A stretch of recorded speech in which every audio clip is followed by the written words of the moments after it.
Hello and welcome back to a brand new episode of the Pick a Side podcast. My name is Joel Moran and I'm here with River Brown, Andrew Velez, and Joe Dehls. This is episode 399. In this episode, we are going to reveal our top 10 teams in the NFL, talk about Team USA, winning gold, preseason takeaways, and more. A lot of stuff has happened since we recorded our last episode. We haven't recorded in a while. That is because episode 400 is coming up, and we are going to have a brand new set for episode 400. We're just waiting on the furniture to get here, so we're prolonging our recording days. Yeah, I'll tell you what, that is pissing me off. Hopefully it gets here soon. I'll say this, I'm looking forward for episode 400 so we can get back to being in the lab consistently. That being said, it's gonna be awesome. I'm just happy the furniture's getting here, man. The Facts. first website I went to order it, it said 4 to 6 weeks to ship. And then I looked the same exact thing up on Amazon and got here in like a week or 10 days. Shout out to Bezos. I'm just happy it's gonna be here. Furniture usually takes forever to ship. Yeah, Amazon got everything now. they do. Are they I was gonna hoping make it got us- Prime, didn't have Prime for the furniture. Are they gonna make us put it together ourselves? Definitely. Fuck. I don't think it's gonna come. I don't think it'd fit. We're gonna have to get Yeah. Paycheck Valley on Four the way. chairs just fucking like on your front porch. How are you doing, Riv? I'm good. I'm chilling. Work today? Work day. Nice, bro. Work day. Yeah, chilling. How are the kids? Kids are good. They love you? Yeah, they adore me. I'm one of them ones, you know? So, had a good weekend. You've been dropping Riv Academy episodes. Hey, you I've just dropped a been seeing 2-hour episode with Yeah, Nerd I Sesh. told you guys I'm mocked in. You guys didn't believe in me, man. Yo, had a little bit of editing in it too. Oh, John. I do none of that. That shocked me. Yeah. I text John. The one thing I did forget is to get a thumbnail. That's the one thing I forgot to get from him. But I sent Joel a couple thumbnails. I got a couple more episodes coming out. I was gonna say, me and Joel, we don't edit. We get graphics. Yeah. Shout out to John, love him. Other than that, we just hit play. And No, I usually just text him like, hey, John, can you tinker a bit with the video? And then just... What do you need edited? It really don't... I just, in case he needs to like go in there and do something. So- Beginning or end or at something? the beginning, when he introduced Nerd Sesh, he had both of their @, names on the screen, had Nerd tough. Sesh on it. Follow, subscribe. I'm like, whoa, this was Yeah, that's all John. pretty official. That had nothing to do with me. Yeah. 2 hours. Did a Didn't full episode. No, on God, I didn't feel like it. I was actually sick as fuck. It went 2.5 hours. I was like, damn, I didn't know we were here for that long, but we just chopping it up, talking sports. So, Some Shout out to Nerd nonsense. Sesh, man. a little nonsense, a little real shit. It was a Okay. good episode. I saw your face when they said they have Tyrese. Yeah, I was over disappointed, Ja. man. Yeah, The both of them had. Oh my God. Oh yeah, they know what they're talking about. They just dropped their quarterback nerds. list, actually. They know what they're talking about. Yeah, I was disappointed. Ja's for not sure. their kind of ball player. John's We'll leave it at definitely not their kind of ball player. But no, yeah, it was cool though. I had fun. I definitely did have fun. So that. Yeah, they're the goats. Love them both. I feel like there's so much stuff happening that is recent news that we were gonna put to the end of the show, but I feel like we should talk about these things first and then get into our top 10 teams in the NFL. Let's do it. I've been really excited watching preseason Pause. football. Calm episode, by the way. Pause. Calm. I got to tell y'all what happened. Streets on are saying Sunday. hour 45 I today. got to tell y'all what happened on Sunday. I got to tell you. Okay. So after my game, right? John's playing. So And he played well. let me tell you. So John is playing, right? So I'm like, John, you ready? You locked in? He's like, yeah. I hate losing. I was like, all right, lock in, do your thing. I'm gonna watch. So John is in the game. He doesn't start. Don't know why he hasn't set his foot down. He needs to start. Doesn't start. Comes in the game. So I'm like, come on, John, lock in. It's the first 2 threes from deep. So I'm like, yeah, John, fuck out of here. Let's lock in. Like I'm talking about shit. I'm like, yeah, John. Dude, he starts. He's getting warmed up. He hits a third one. He's like, yeah, I'm here. And I'm like, so I'm like, all right. Okay. I'm like, okay, John, I see you. Yes, Okay. sir. So he starts getting a little mid-range, going into the floater, hitting another 3. Hit like 7 threes that game. What? Yeah, John was acting He had 21 Yo, clean. 7 threes? bro, I swear to God, bro. John was acting abnormal that day. 7 And these is wasn't crazy. these wasn't hugging the line threes. No, these are like big man in front of him. He's getting it. Little step back. Boom. Hit that three. Dang. Okay. Yeah, John was in the mode. Shout out to John. John was in the mode. Giving him his respect. Yo, John, he was acting different on Sunday. I wish they had won. They did not win though. John had told me that when he came to the team, he had told them straight up that he wants to be Manu Ginobili. That he wants to come off the bench. He wants to be the sixth man. He wants to get offense for them. And that's what he told me. He said, I want to sacrifice to the team. I want to be Manu Ginobili. He needs to stop. It's Who's time for him he to, on the team with? Is it? It's literally like a draft. So he got drafted to the blue team. Okay. So he's on the team with people he don't know. Like I know like 2 people. He was a on that steal. team. Their ass? They haven't won a game. That's a good question. Did he get drafted high or was he a low draft pick? We were all low draft picks. We were all low draft Is picks. your squad winning games this year? We're 2-0. Ooh, Nice. calm. Maybe I was the problem. No, my squad isn't good. No, Are you just facing bad teams? we face the two teams that don't have a win. Okay. So the Do you best face team, John? Yeah, I faced John. They won in a buzzer beater. Chill takes. Yeah, that was, hit a game winner. That was Oh, John. shit. That was John's John team. still Yeah, takes. John's team just has no clutch ability. Darren hit a buzzer beater.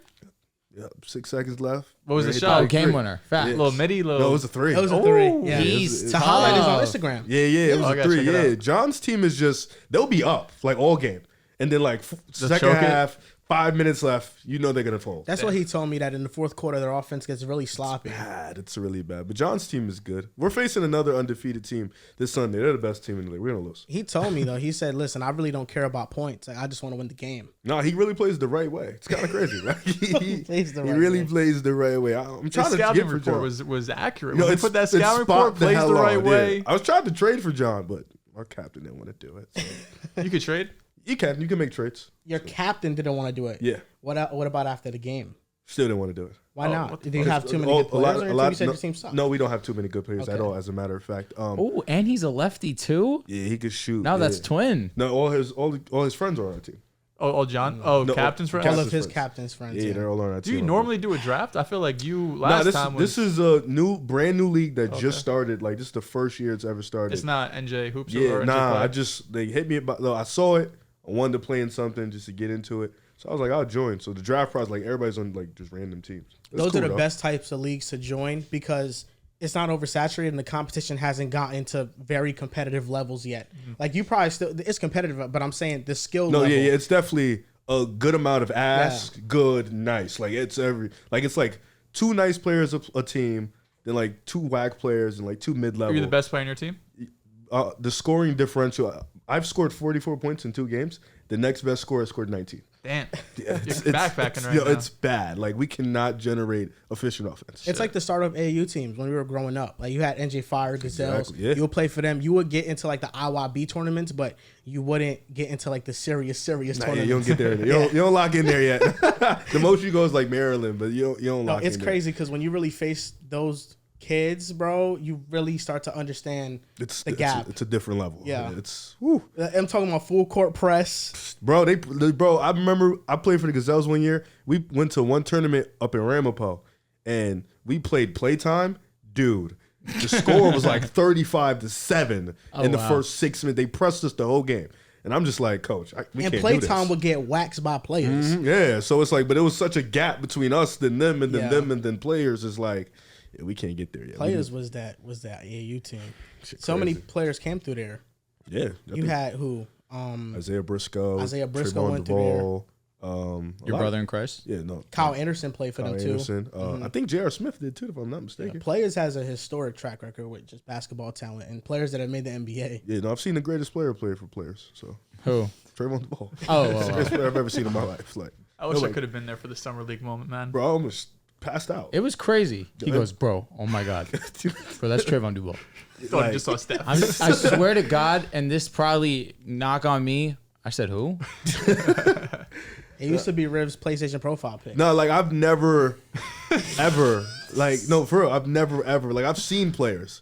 I've never been starstruck like that moment. Like that took me back to my childhood. Like You watched him play like in person? yes, I watched some YouTube in person. Like he was one of them dudes coming. So Where'd what he grow up? happened? Okay. Huh? Where'd you grow up? What town? I don't know. He's from, if I'm not mistaken, he's from Delaware. Oh. But he played like at St. Benedict's. Gotcha. He played up here, so it's like he's well known around in Jersey. What happened that He's you from didn't take it Queens, to New that York. next level? Duke. What do you mean? He just didn't have a shot. Yeah. Ah. He left too early. Didn't get drafted. So he left for the draft. Was went freshman. undrafted. Went undrafted. Damn. And you But couldn't he go back shouldn't to school? have. Not That was No. back in the He day. shouldn't have went to Duke. Yeah. His freshman season wasn't good. He shouldn't have gone I don't to think he Duke. should have Why went to does Duke. agent Damn. tell So, him but he was drafts? nice enough to go to He Duke. was like a top 5 player in the country. Wow. Yeah, he was like the 5th. He was ahead of Colin Sexton. He was ranked ahead of Colin The Sexton. only one I know, I didn't know Trayvon. I know Isaiah Briscoe. I Yo. feel like I've heard you guys talk about Legend. him nonstop. Yeah. Yes, 2,000 points. What school was that? Syracuse? Or am I thinking of someone else? No, he went to Roselle and then he went to Kentucky. I feel like growing up in this area, really the main basketball New Jersey stars Am I thinking of Tyler Ennis? were Tyler Ennis went Briscoe, to Syracuse. Javon, Nas Reed. Luther Muhammad. Yeah, Leandre. Yep. Was Isaiah Whitehead from Jersey? He's from New York, but he played with them. Who was the- Jacque too was really good. Who was the player that went to Ohio State but then transferred to Iona? Or maybe I have that wrong. Isaiah Washington. Facts. Yeah, Facts. Isaiah Washington. He went to Minnesota. I remember it was Minnesota. And then he transferred I'm to thinking Iona. of Luther, who that Luther was at Ohio. Ohio State. Yes. I remember being geeked up when he went from Minnesota to Iona, because that's also when we had Patino. Yeah. Tried it on Nasty Waters. Patino. Yeah, that was when I thought we were gonna make noise. We did win the MAC, but we never go to the tournament. We went to the tourney every year that he was there, but we were always a 15th seed. Never really doing anything crazy. Jelly Fam's movement really was built off of this like state Area, or environment area. Yeah, New York, New Jersey. That was where everybody from Jelly Fam was. Yes.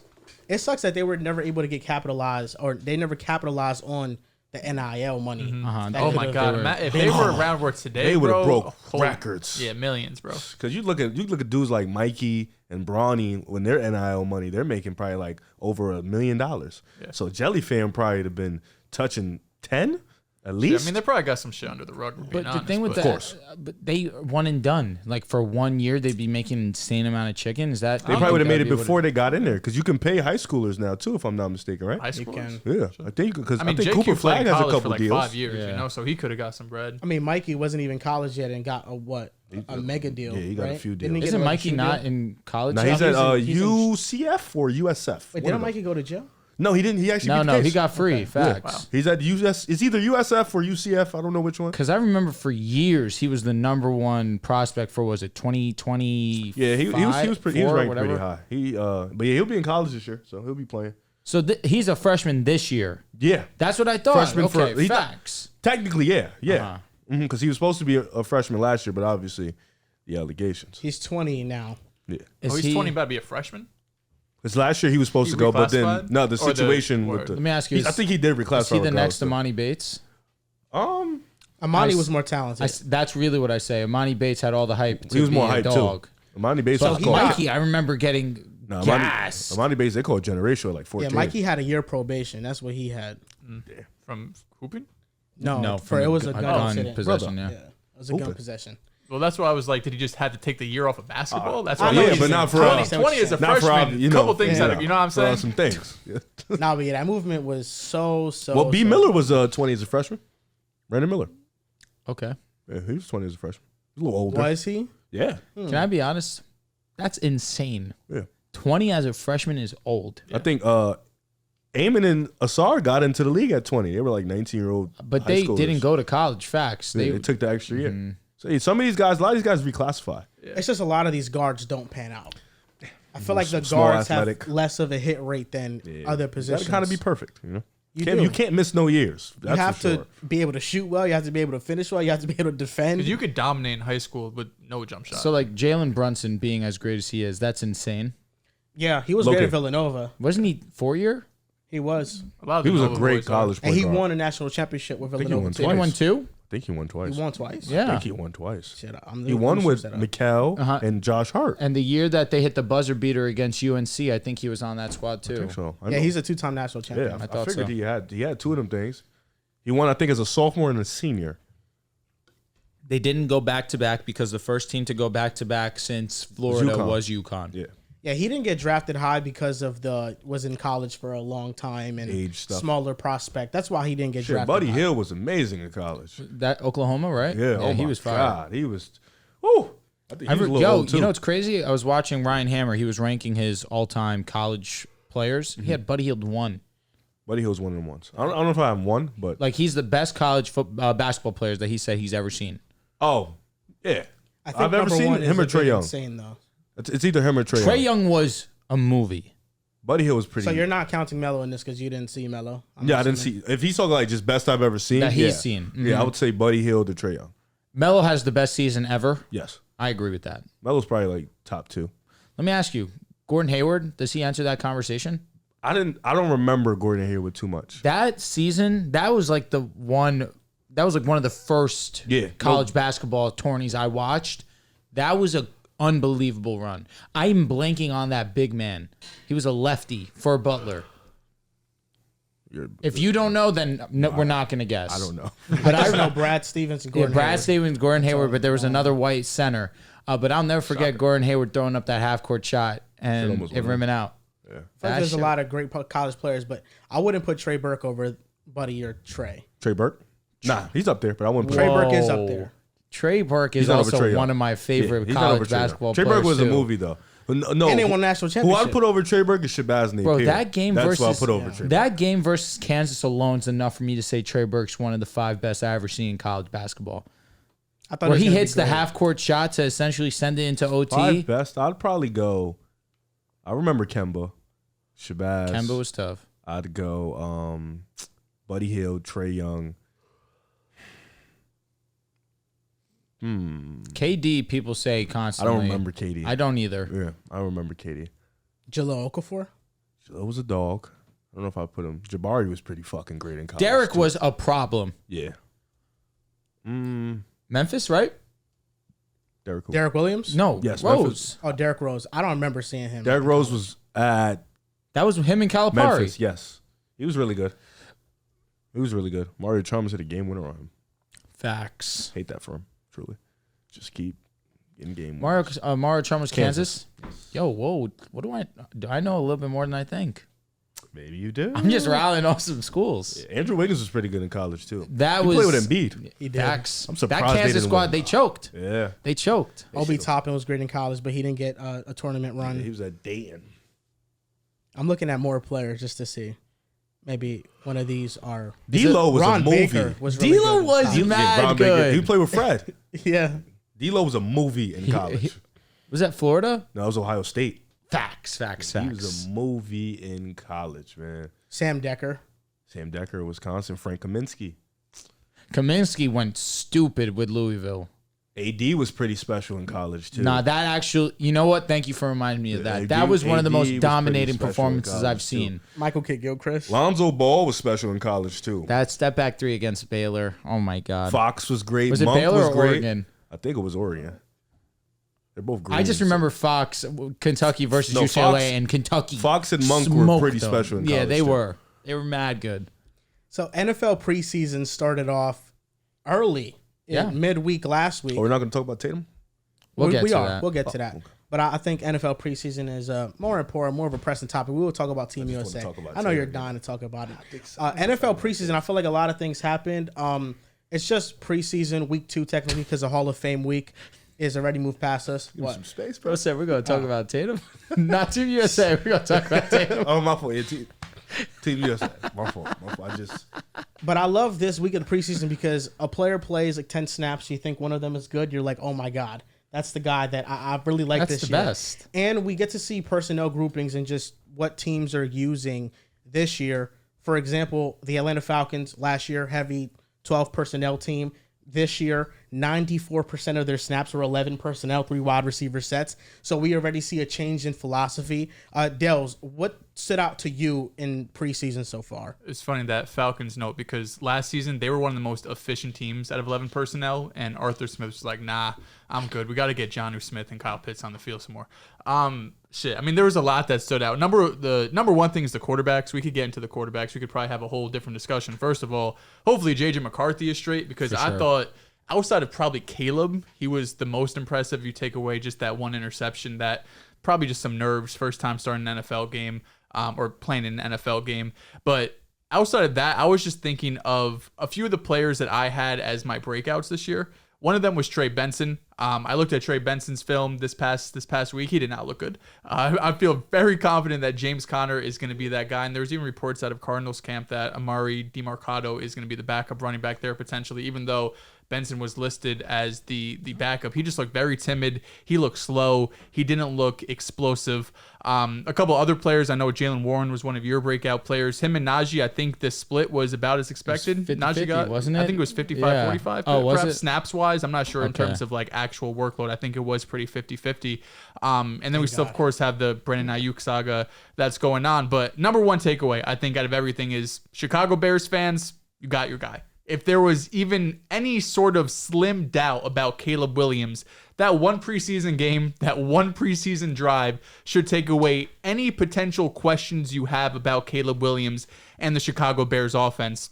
This is a team that last season, I think the second half of the year really stepped up. They traded for Montez Sweat. The defense gets going. The offense was still pretty inconsistent because of Justin Fields. But if we get the Caleb Williams we just saw in this preseason game where he's taking care of the ball, he looks comfortable in the pocket. I thought the play calling too, consistently getting him out on the run, getting him out of the pocket, moving the pocket was just sensational. And then you saw his arm talent, the throws he was making on the run. He almost gets sacks, throws it out to Pocket DeAndre presence, Swift, fact. and DeAndre Swift goes for like 40 yards. They have another play where it's a full field read and he hits DJ Moore's like his third or fourth read on the left side. It's just a zip to get like a 3rd and 13 conversion. Caleb Williams looked like the absolute truth. The only quarterback I still would like to see more of is Drake May. Jaden Daniels got a drive, maybe 2 drives. A drive. He scored a touchdown after a couple penalties near the goal line. JJ McCarthy we talked about. But Drake May is really the only player that I want to see more of because he only threw the ball like 2 or 3 times. One of them was a screen pass. We didn't really see a lot of Drake May. And what we saw today actually out of Patriots camp was that Patriots had a joint practice, and the Eagles sacked Drake May 8 times. The offensive line's looking really shaky for New England, but the receivers have been stepping up, and Jalen Polk and Javon Baker, who continue to get some hype. Mario Douglas continue to get some hype. But I want to see Drake May out there with those receivers, sketchy offensive line. I understand because I think he should be in this conversation. I think if he was getting some more snaps, we could be talking about him like we were with Caleb and JJ McCarthy and these guys. I had to do my due diligence. Of course, what I was most locked in on was the rookie performances for these quarterbacks. Of course, you mentioned it. Let's make sure, then let's hope and pray that J.J. McCarthy's going to recover well, is going to have knee surgery on his meniscus, if I'm not mistaken. He was one of the most impressive players in this first week of preseason. Did have that early INT. You get your mistake out the way, and then you lock in the rest of the way. Really made some nice passes. Had some nice layered throws. Of course, had that nice deep touchdown also. Michael Penix had himself a solid showing. I was overly impressed with Caleb Williams. I think, Joel, you hit it right in the head. Everything that you thought Caleb Williams would be, he kind of showed you that in this first preseason game. We only got a drive from Jaden and, of course, Drake. Drake was extremely underwhelming because they gave him no leash. But Jaden, he made the most of his one drive where he had a sloppy pass. He had that sloppy screen pass, and then right away goes and answers with a nice 40-yard bomb. A nice catch by Diami Brown. I feel like I want to give a lot of credit to the catch, but then on top of it, nice read when he was in the red zone to get into the end zone, pull it, and score with his legs. But, of course, I have to talk about my brother in Christ, Bo Nix. Bo Nix was what I expected. Safe.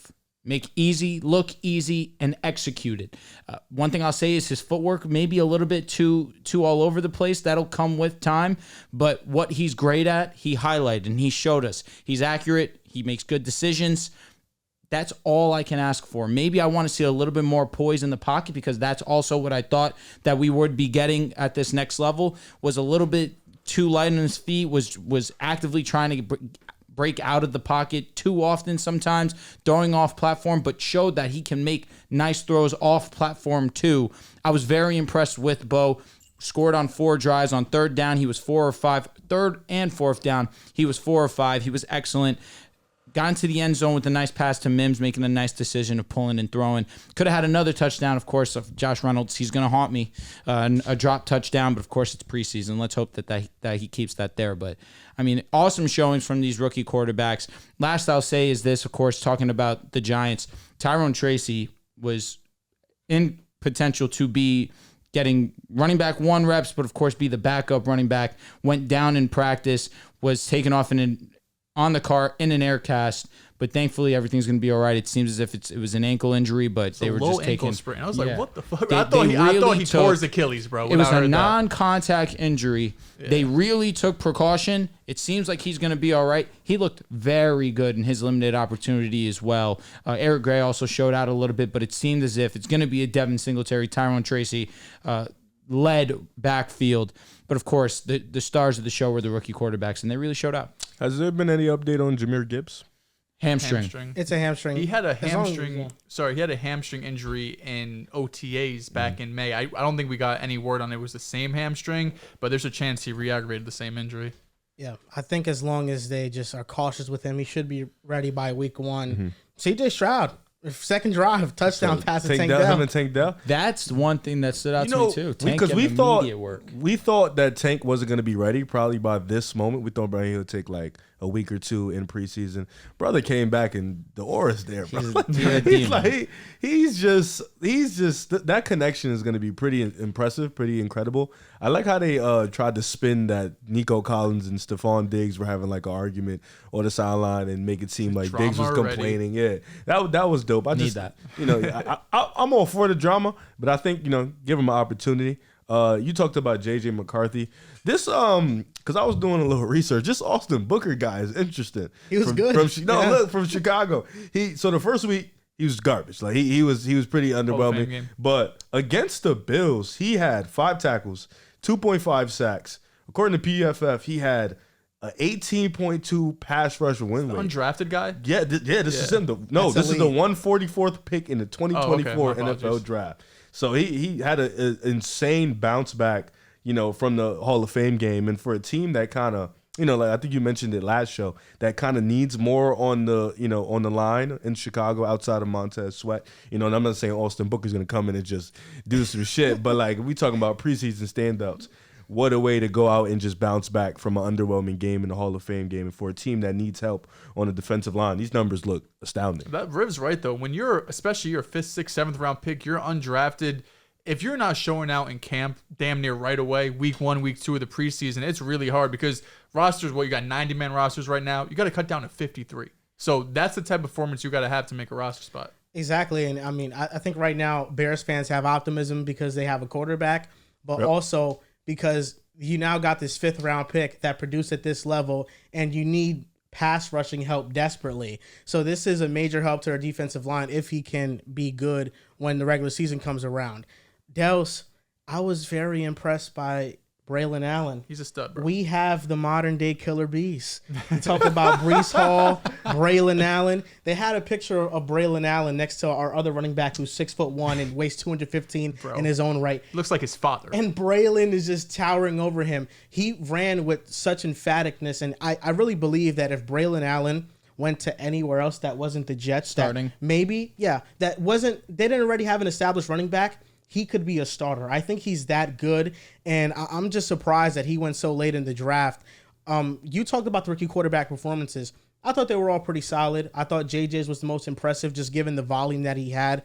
Caleb Williams and Jaden, they didn't have much volume, so there was only a couple of throws to really go off of, but Caleb already flashed all the traits that makes you believe that he can be a top 10 quarterback. And with the Bo Nix point, listen, I agree. He was accurate for sure. I think for a 24-year-old quarterback, though, the skittishness in the pocket is a little bit that I'm just keeping my eye on it. Yeah. Like, we have to see if this isn't Russell Wilson 2.0. He'll calm and down. That's what scares me the most, because Russell Wilson was such a negative to the Broncos offense because he didn't go through his full progressions. And there were a lot of moments that Bo Nix, he kind of would just one read and go, and his footwork would get really sloppy. And it's acceptable for someone like J.J. McCarthy to do that, who's 21, more so developmental. For Bo Nix, who was a 5-year college starter, you kind of are expecting him to be more refined mechanically day one. I don't disagree. I'm looking forward to seeing him work with the first team, seeing him have the first team offensive line. Maybe that puts his mind a little bit at ease. But definitely first game preseason. Again, it's not great to see it off rip where he's trying to make too many throws off platform when he has time to just step up in the pocket, set his feet, deliver a strike. But again, I saw some really great throws with him throwing off platform, throwing to his offside. So there's some real strong positives, but again, like you said, keeping an eye on, hoping that it's not a trend that we're going to see continuously. First game jitters, fair. He performed well statistically, visually. There was things to be happy about, but of course, you can always get better. And of course, I'm looking forward to seeing him work with the first team. You guys know that the two breakout teams I had, I'm really high on the Chargers and the Seahawks. Joe Alt and Byron Murphy were the two guys I would keep my eye on. Byron Murphy was dominant in his snaps. And I really think that the Seahawks are going to get quite a boost defensively because of the talent they have in Mike McDonald. And Joe Wall also held his own. I think people forget that he's 6'9", and what he can do, how flexible he is at his size at right tackle to kind of be at the level of defensive ends' shoulder pads at that size is pretty remarkable. And I think as he keeps going, he'll get better.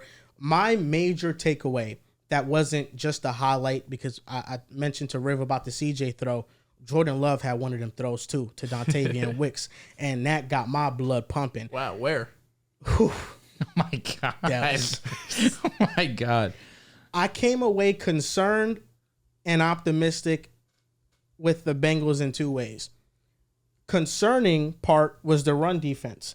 They got gashed on the ground and their starters didn't play, but B.J. Hill was solid against the run last year. Sheldon Rankins was awful. They lost DJ Reader. The difference between the Bengals run defense with DJ Reader and without was the difference in being the best run defense in the league and the worst run defense in the league. They drafted Chris Jenkins, but he's never been a defensive tackle that is going to eat up 2 blocks. That's never been his game. He's a 3-tech tackle. And you need a nose tackle. They just need a big body so they can have a good run defense. So right now, I'm kind of under the assumption that the Bengals are going to have a pretty bad run defense this upcoming season. Where I came away optimistic was that I thought Jermaine Newton was really good. I thought their rookie, Jermaine Burton. I thought their rookie Josh Newton was really good. Both their rookies were good. Armarius Mims flashed, but then he got hurt. Dax Hill made the change from safety to corner, and he played in the slot and he played on the outside, mostly on the outside. He was supposed to replace Jesse Bates after Jesse Bates walked, but he's just not that player. They changed his position, and that's why they got safety help and they signed some veterans this offseason. Dax Hill held up in coverage and was pretty fantastic. Mm-hmm. And I thought the player that was pretty awful was DJ Turner, who he has blazing speed, but everything else kind of needs to be on par. Their secondary with Cam Taylor-Britt, Mike Hilton, and Dax Hill. If Dax Hill can be a focal point for them and they can rely on him, they now have more options in their secondary, and that's a place they struggled last year. But I thought Dax Hill, the move to corner, arguably saved his young career as of right now, because that's where he really thrived in the preseason. Yeah, go ahead, bro. Sure. I just had a few other players that I was going to highlight. One of them, this Rams, who they play? Wide Cowboys receivers? game. Yes, Jordan Whittington. 6th-round rookie. Of course, they draft Puka, 5th year of last season, and it's hard not to get that same type of vibe from it.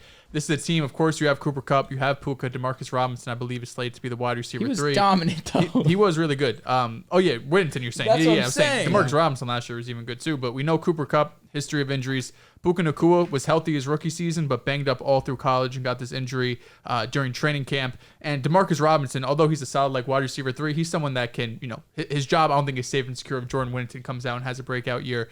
He had 9 targets, 6 receptions, over 70 yards. Trey Lance also played in that game. Didn't think Trey Lance looked that good, unfortunately.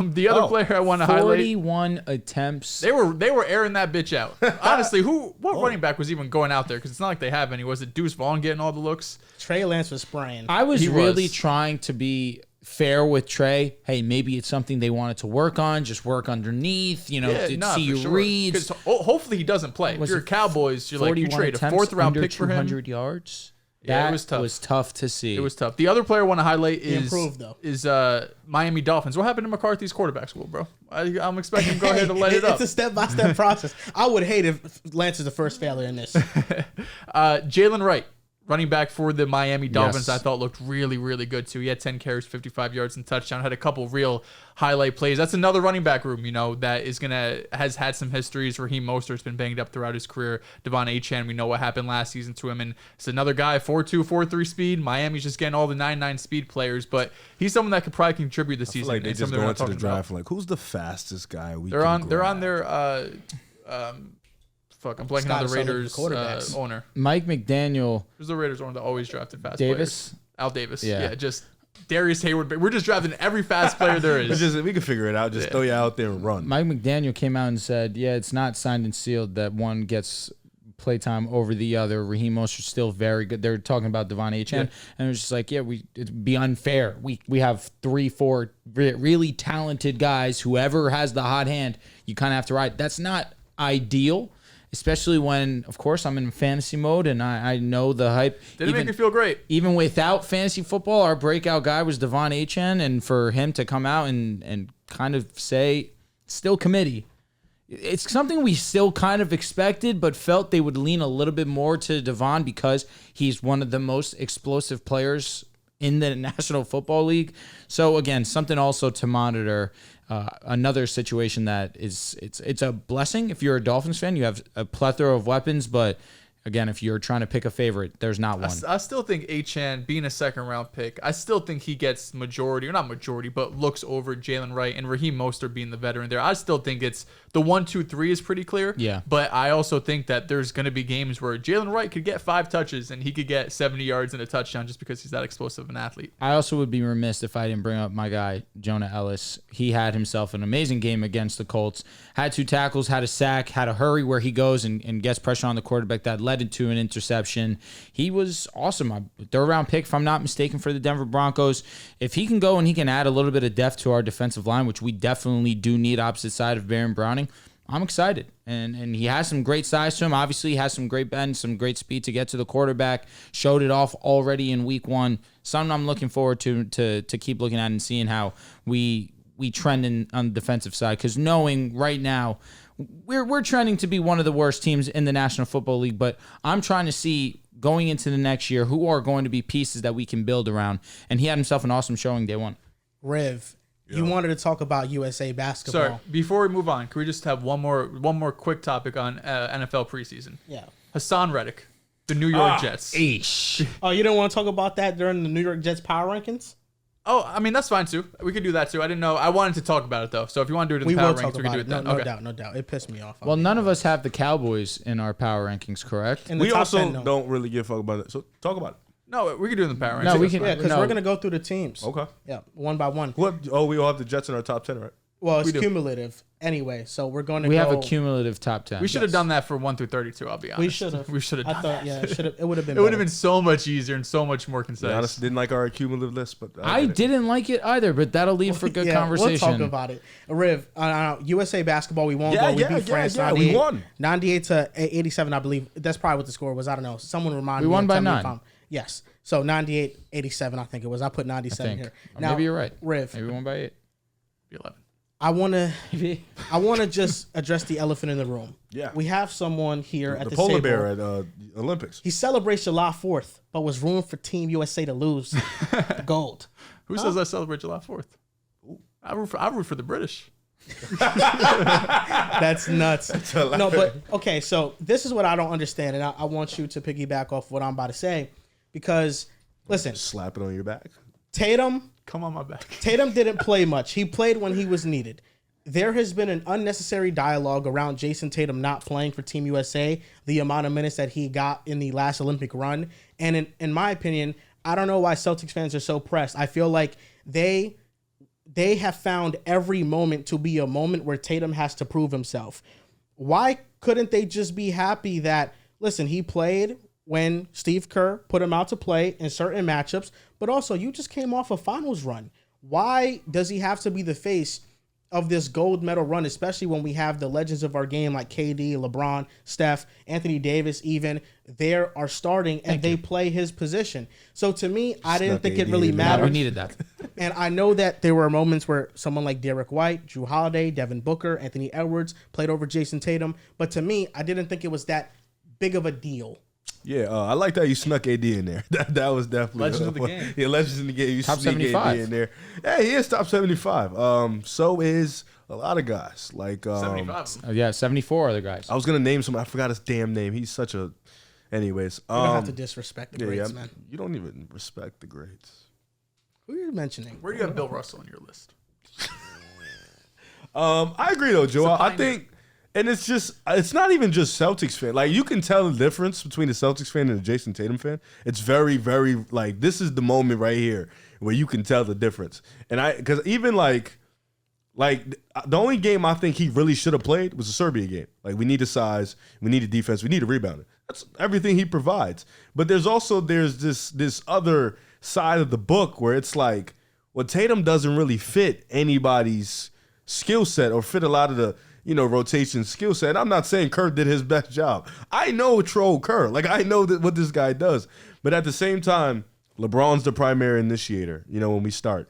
So you have Steph, you have Devin Booker who plays great off ball, you have Drew Holiday who plays great off ball. Then you got Joel Embiid. Joel Embiid's the only guy who you can say, well, he didn't really try to fit to nobody's game. Well, yeah, Kerr started to play him less. You know, you have AD, you have Bam, and then you have Ant off the bench with KD and stuff. So it's not as much spacing off the bench. So you kind of can't put Tatum in there because he hasn't been the best spacer, you know? He hasn't been the best finisher, you know? So it's like he hasn't been the best ball handler. He hasn't been the best playmaker. Like he's just been... What's he good at? He's just been struggling in the Olympics. So it's hard for him to really fit in any rotation as Derek White. It's easy to just put him in any lineup and he'll fit. Drew Holiday, easy to put him in any lineup, he'll fit. Steph Curry, same thing. Devin Booker has showed he can be in any lineup and fit. Ant's job is very simple. Same thing with Kevin Durant. Go get a bucket when you get in the game and then play defense. AD, Bam, same roles. So I think like when people were like, and you mentioned it, you know, he just won the finals, you know, but I guess, you know, people look at it as like, you won the finals, you want him to also continue on to the path of just breaking records, you know, winning Olympic MVP or just continuing on to just level up. And, you know, he did win an Olympic medal and he didn't do much. You know, he did more than Hallie, but he didn't do much. You know, Hallie kept it 100. Like, look, I didn't do shit, but I got my gold medal. I respect that. Tatum is kind of on that similar path, but I think fans are getting, and I'm not saying Kerr did the best job, but they're taking it too serious. Like, okay, Tatum didn't play in the Olympics. That's fine. The best players in the world are on the team. You know, Steph, KD, and LeBron, this is kind of their farewell, go off into the sunset moment. You knew those guys were going to get a shit ton of the burn, and then everybody else was just playing better than him. There's going to be other moments. There's been other moments prior to this that Tatum has been on the team. Tatum has played. He's been one of their leading scorers. I believe in 2021, he was one of their leading scorers. Me too. Yeah, he's gonna play in 2028. He's probably going to be one of the backbones of the team.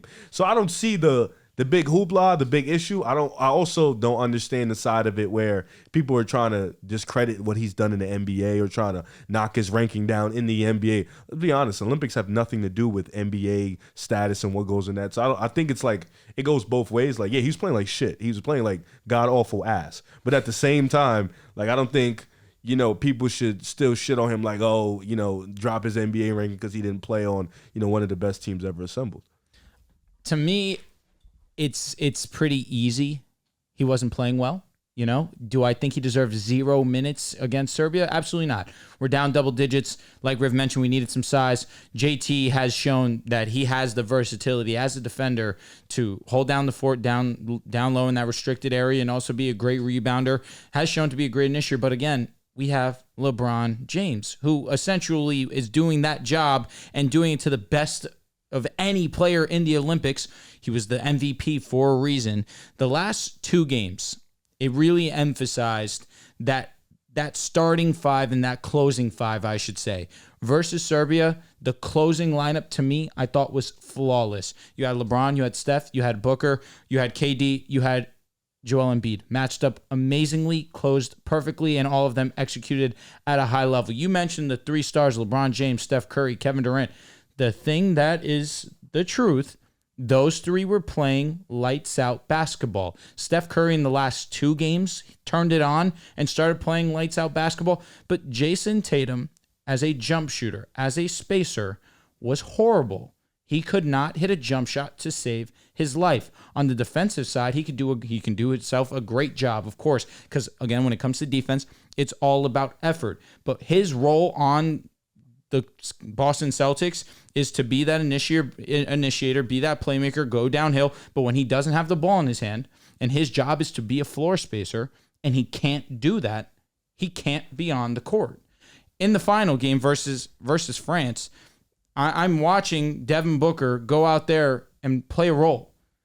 Pick up if he needs to on whoever's taking the ball up, press him, play really good defense, and then when your number's called and you have to hit an open shot, do that. He did that the entirety of the tournament. He was fantastic. I look at a guy like Anthony Davis who knew his role. I have to be great on the offensive glass. I have to be great on the defensive glass. I have to block shots. I have to get in lanes. There was players that knew their role and executed at a high level. Jason Tatum knew his role. Unfortunately, couldn't do it to a high enough level to get consistent minutes. It's not a full knock on to me, Steve Kerr, for acknowledging right now he's not good enough in the role that we need him to play. He wasn't going to play the LeBron James role, especially with the way understanding, like you mentioned, this is their last chance. This is their last dance, last hurrah. And LeBron James has been playing the best basketball of any player in the Olympics outside of maybe Nikola Jokic. If his job's already taken and the job that you're now being put in, you're not doing a good enough job, you can't be surprised that you're not getting minutes. Did Anthony Edwards play that much in the final game? Not really. Did Joel Embiid play significant minutes against France, even though he had great size advantage? Not really, because they knew that Anthony Davis and Bam Adebayo was a better matchup, and both of them executed their role at a high level, mostly, of course, Anthony Davis. That's what it comes down to. It's that simple.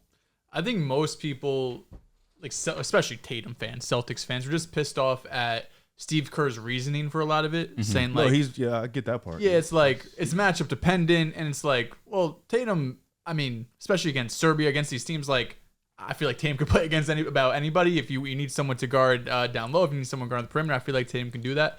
But overall, the only time I was just really mad was just the straight up DMPs, where it's like you really can't find, especially the game against Serbia, you're down like 15, 16 points in the second half of this game. Like, you're not going to try nothing new. Like, shout out to Steph, shout out to Bron KD for everyone for stepping up, because at different moments throughout the game, especially when they couldn't get rebounds, it's like, bro, you got a dude who's 6'10", who just averaged 10 rebounds in the playoffs, who has size, who has strength to go out there, get you boards. Although he's not shooting well at all, 0 for 16, he could go out there and do a job that you desperately need right now. So that was the really only moment where I was just straight up like, what the fuck are we doing, is when Tatum was out there getting DNPs. But I think Tatum's at a point right now in the NBA landscape, and I was trying to think when this started, and I think it started right before or right after the first round of the playoffs this season, when the Boston Celtics, who are a historic team, get this, beat the Miami Heat led by Tyler Hero with Tatum playing kind of mid. And that's why I feel like a lot of it started, where it's like, Tatum doesn't have to do much and the Celtics can still win. I was like, well, they're fucking leaps and bounds better than Miami Heat. Then he goes against the Cavs. I thought he was mostly great against the Pacers. Thought he was mostly great against the Finals. I thought he was mostly great.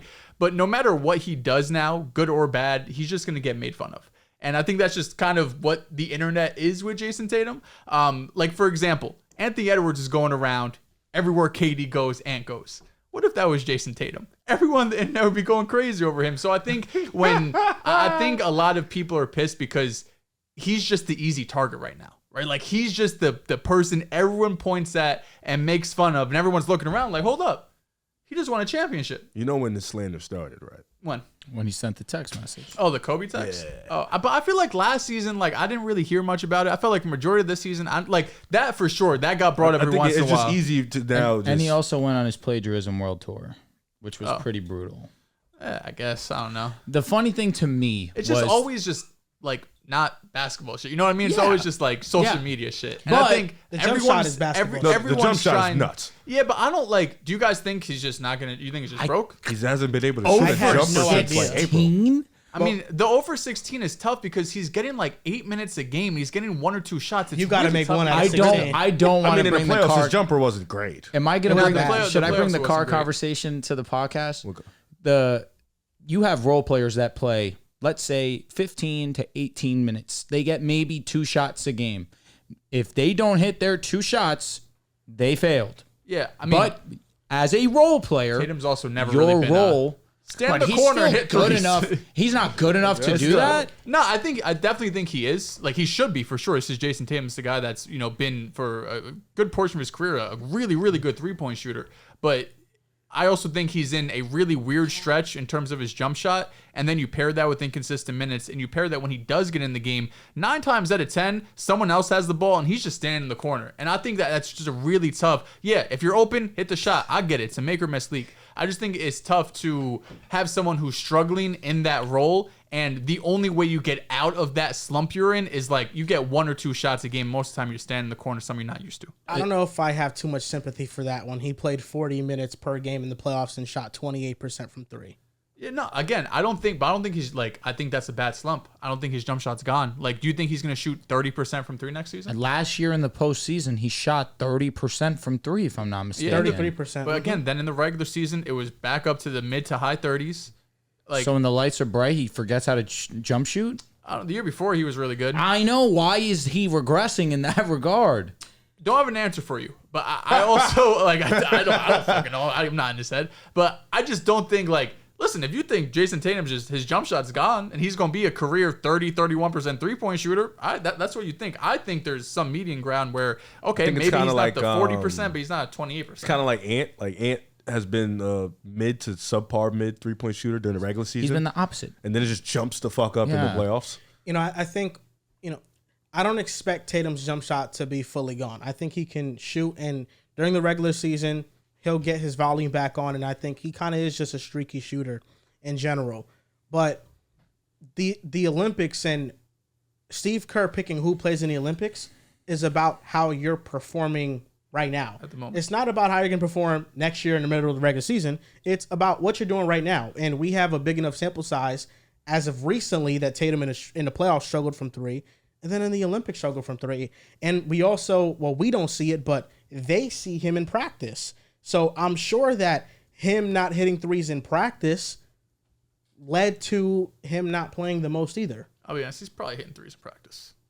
I feel like most NBA players, like you could put centers out there, they're hitting threes in practice. He went 0 for 16 in the games. I know, again, Lights but turned you off. see dudes warm up who are 25% 3-point shooters. They make 3 after 3 after 3. And then they go into the game and they don't like. To be fair, Steph don't miss in practice. And sometimes he has his slumps. There's like a video where he made 100 straight threes. In practice, Like there's videos. Shout out to Noah. She covers the Celtics. She was on the road with them. Coverage. I think it was a game in Dallas, and she was like, he has made every 3 in warmups right now. I think he's gonna have a big game. He went out there, he didn't make a 3, or he made 1 or 2 or 3. You know what I mean? Like, I think he's in a weird funk right now with this jump shot. But I like long term, I'm really not worried. But that's why I wasn't mad that he wasn't getting like considerable burn when he wasn't in the starting lineup. You're not making shots, bro. You're not gonna play. The greatest moment that happened in the Olympics was the combination of the 3 best players of an era all coming together and dominating and carrying Team USA to goal. Just taking turns. Who's going to be 12 the points next team in 2 minutes and 23 Steph Curry was seconds. insane. It was one of the greatest sequences of basketball I've ever seen. All threes. He went to a different universe. The last 3 that he put up, I'm talking about it, I'm getting goosebumps. How the fuck that went in? He knew it was going in. He shot it to the moon. He knew it was going in. He shot it to the moon. The arc, bro, I swear my whole body is He lit was up going in to shoot a chills. full court shot if he got the ball the next play. And he said he shot it like that because he had no legs. So in order to get it to the rim, he had to arc it more. That was a crazy. He's that shit was in the air for mad long. different. It was facts. I could not believe. Did you feel like that was going in? It just felt like something was in a magical mode. was gonna happen. Like it was just like when he got the ball, he shot it. It was just like I'm not this gonna shit is lie. I saw it, I in. was like, all right, bro. Like, no, this shit. I did not think that shit was going in. I didn't think it was bro. going in either. I was like, But now it he's just splashed. heat check. I said, get the fuck. I like outta the here. auto. They're trapping. They're double teaming KD or LeBron, whoever's at the top of the key. Give it right back. Yeah. Just do your thing. Because that's Steph. what the play was. Essentially, Steph kind of got locked. He passed it to KD. KD said, what are you doing? Gave the ball right back to him, forced him to chuck that up, but he was just That shit was unconscious. crazy, bro. Yeah, Steph Curry gets into these modes that no other player in the history of the game could get into when it comes to scoring from the outside. And I thought all 3 of them dominated in their own way. Steph dominated how he historically has dominated, taking over with these circus threes that are demoralizing. They just pierce your soul. You could see Batum's face after that shot went in. He just knew there was nothing he can do about it. It was great defense. LeBron James, his slashing ability, get into the basket, his passing ability, and then Kevin Durant, his patented mid-range jump shot. Like all those KD things was cold happened this in whole the fourth tourney. quarter. Even the All game those before, things. even the game before, like against Serbia, like late in the fourth, you had Steph hitting his 3-ball, LeBron getting his transition, dunk, yep. Kevin Durant getting the defensive stop. Like these 3 just were super locked in for these last 2 games. And shout out to Serbia and France for giving us hell, because I thought like if we didn't get 2 exciting games, we probably would have been pissed off. So for them giving us this excitement of a game, it made us get these type of moments instead of those weak blowout games. But yeah, You got to just- give credit to KD. In that game versus Serbia, hell, waves off Embiid with 3 seconds left and So- gets to his basket. And I think like them 3 being, like you mentioned, the best of our era, like ending it the way they did, seeing how much fun they've had in this whole just taking pictures, making videos, being so close to each other. Like it's just been bring it all to end the era type of moment for guys like us that watched them for our whole lives and just them in general who play with each other for forever. And you could definitely tell they all want to play with each other again. Like it's like said, like they're just mad as hell. They have to go back to their teams. Can I ask you guys a question? How do you guys feel about FIBA rules? Would you like to see it come to the NBA? I like the pace of the game and how quicker it is. In terms of there's not as many stoppages. Mm-hmm. But I understand because one is on Peacock that exclusively owns the rights to this event they're broadcasting. And then the other is just cable television that, they make their money by these ad spots. But I felt like I watched the games and they were over in 2 hours. I felt like it was quick. It was in and out and I didn't spend too long watching a game. And sometimes games could drag on when there's a ton of stoppages. I felt like that was the only thing that was better Those when it came to 10-minute quarters, rules. bro. Those 10-minute quarters go by in a blink. I also mean in the sense lack of whistles, no 3 seconds, no defensive 3 seconds. So we saw big men have a little bit more difficulty getting to their normal buckets. Also, when the ball's bouncing on the rim, you can go and you can swat it, bring it back down. Wemby did that shit, and everyone's like, whoa, whoa, whoa. Yeah. That would be pretty. That'd be an awesome add I'm all to for the the game. hold your tongue for the whistle part. But I feel like we don't even need FIBA rules to do that. Mm-hmm. I feel like if we would just like be a little bit more lenient, like yo, I always saw them in playoffs. yeah, it always happens in the playoffs like that. Like the whistle gets a little tighter. But regular season, I feel like we can initiate that. Like hey, like in the play-in tournament, we see it. In the in-season tournament last year, we saw it feel like a playoff-like atmosphere a little bit. Towards the end of the year, like last 10 games, teams are fighting for that play-in spot. You get that vibe of like, all right, it's playoff mode. But it's just such a it's different. We have a longer season in the FIBA and the Olympics. You kind of want to keep guys healthy and ready for the playoffs. So I don't know. I definitely think the whistle thing, you don't need the FIBA rules to do that. You could just, as a ref, realize, all right, we're going to make this game. This is going to be a grown man game. This ain't going to be no soft ticky-tack foul type of thing. I don't like the non-defensive 3 seconds. That's the only issue I have with it too. I don't like camping in the paint because I don't have any stats to back this up, but I think naturally if you camp in the paint, you are allowing more collisions in air, That's why I don't like it, but I also feel like it's just a huge advantage to the defense. And I do think that the NBA this past season, even the regular season, they swallowed their whistle, and the whistle was tough. People weren't just getting fouls left and right in the regular season, more so towards the back half, like the second half post All-Star game. I feel like they did a great job of it, and that's why the regular season translating over to playoff basketball, it didn't feel that much different this past season because they were tight with the whistle all season. You think long. so? I still feel like SGA was getting to the line a ton. I still feel that Joel Maybe Embiid actually was. No, I know, but I'm saying he got the same whistle in the regular season. Oh, you're just saying it was a consistent whistle Yeah. all season long. Yeah, the whistle was always tough. I know the second half. No, was that's why definitely a little I different. feel differently. I Post don't All-Star think that it break. was tough I don't personally. think SGA whistle tough. No. It's a lot of, And I'll say this, in the postseason, I would also argue it was not tough in the postseason either for SGA. He was still getting to the line pretty frequently. I don't know. Maybe I do like the tougher brand of basketball. The 3 seconds, to me, it would just emphasize so much more at three-point shooting than it already is in our game. If you want to camp in the paint, the price to pay is that corner is a little bit more open than it would normally be if you have that roamer. But I agree with you. It would lead to maybe a little bit more injury, but we really didn't see too many injuries happen this FIBA World Cup. For this Olympics. I don't even think that taking away the 3 seconds does much for an offense in terms of making it more difficult. Because like you said, the game is spaced out now. Oh, yeah. well, the Cavs are fucked. If they were to do that, Yeah. Because that means nobody has to guard Jared out. Put your big down there in the paint, and Evan Mobley got to learn. There are certain teams that Also will, on the opposite Minnesota's side, though, fucked, too. Jared Allen doesn't have to leave the Lakers, paint I now don't feel 3 seconds. too good. and there will be certain Certain teams teams are fucked. that it'll be very difficult for them. But then other teams, the Celtics, there really is no they're difference up. now. It's lit. They're lit. Yeah, they're still lit. Yeah, certain teams are like, damn. Did you guys? So I think the two defining moments of this run: Steph Curry 3-point, just mirage, and then the Kevin Durant with Melo on the sideline telling him to ISO, Shout out to crossover Melo, into man. the midi. Those are my two favorite moments by far in this run, man. Especially the KD one, bro, because the second he did that, the second he crossed and he went up for that shot, I knew it was cash. I knew right away. Yeah. KD has some Twitter moments too that he got off during this. He was going No, he cooked crazy. Swiper. He bodied him. And he needed to because Swiper was on. He was on bad timing, bro. He was. He was. didn't even congratulate USA first. The first thing Now, he that did shit was funny. I'm not gonna lie, I fuck with that. And then the next day he posted him in the USA gear. He looked good. Yeah, but it's like you just clear. Having that fit on the go like that is crazy. It was very. That fit was tough. Was his tweet wrong? I just feel like we just won. So like, why is your first tweet?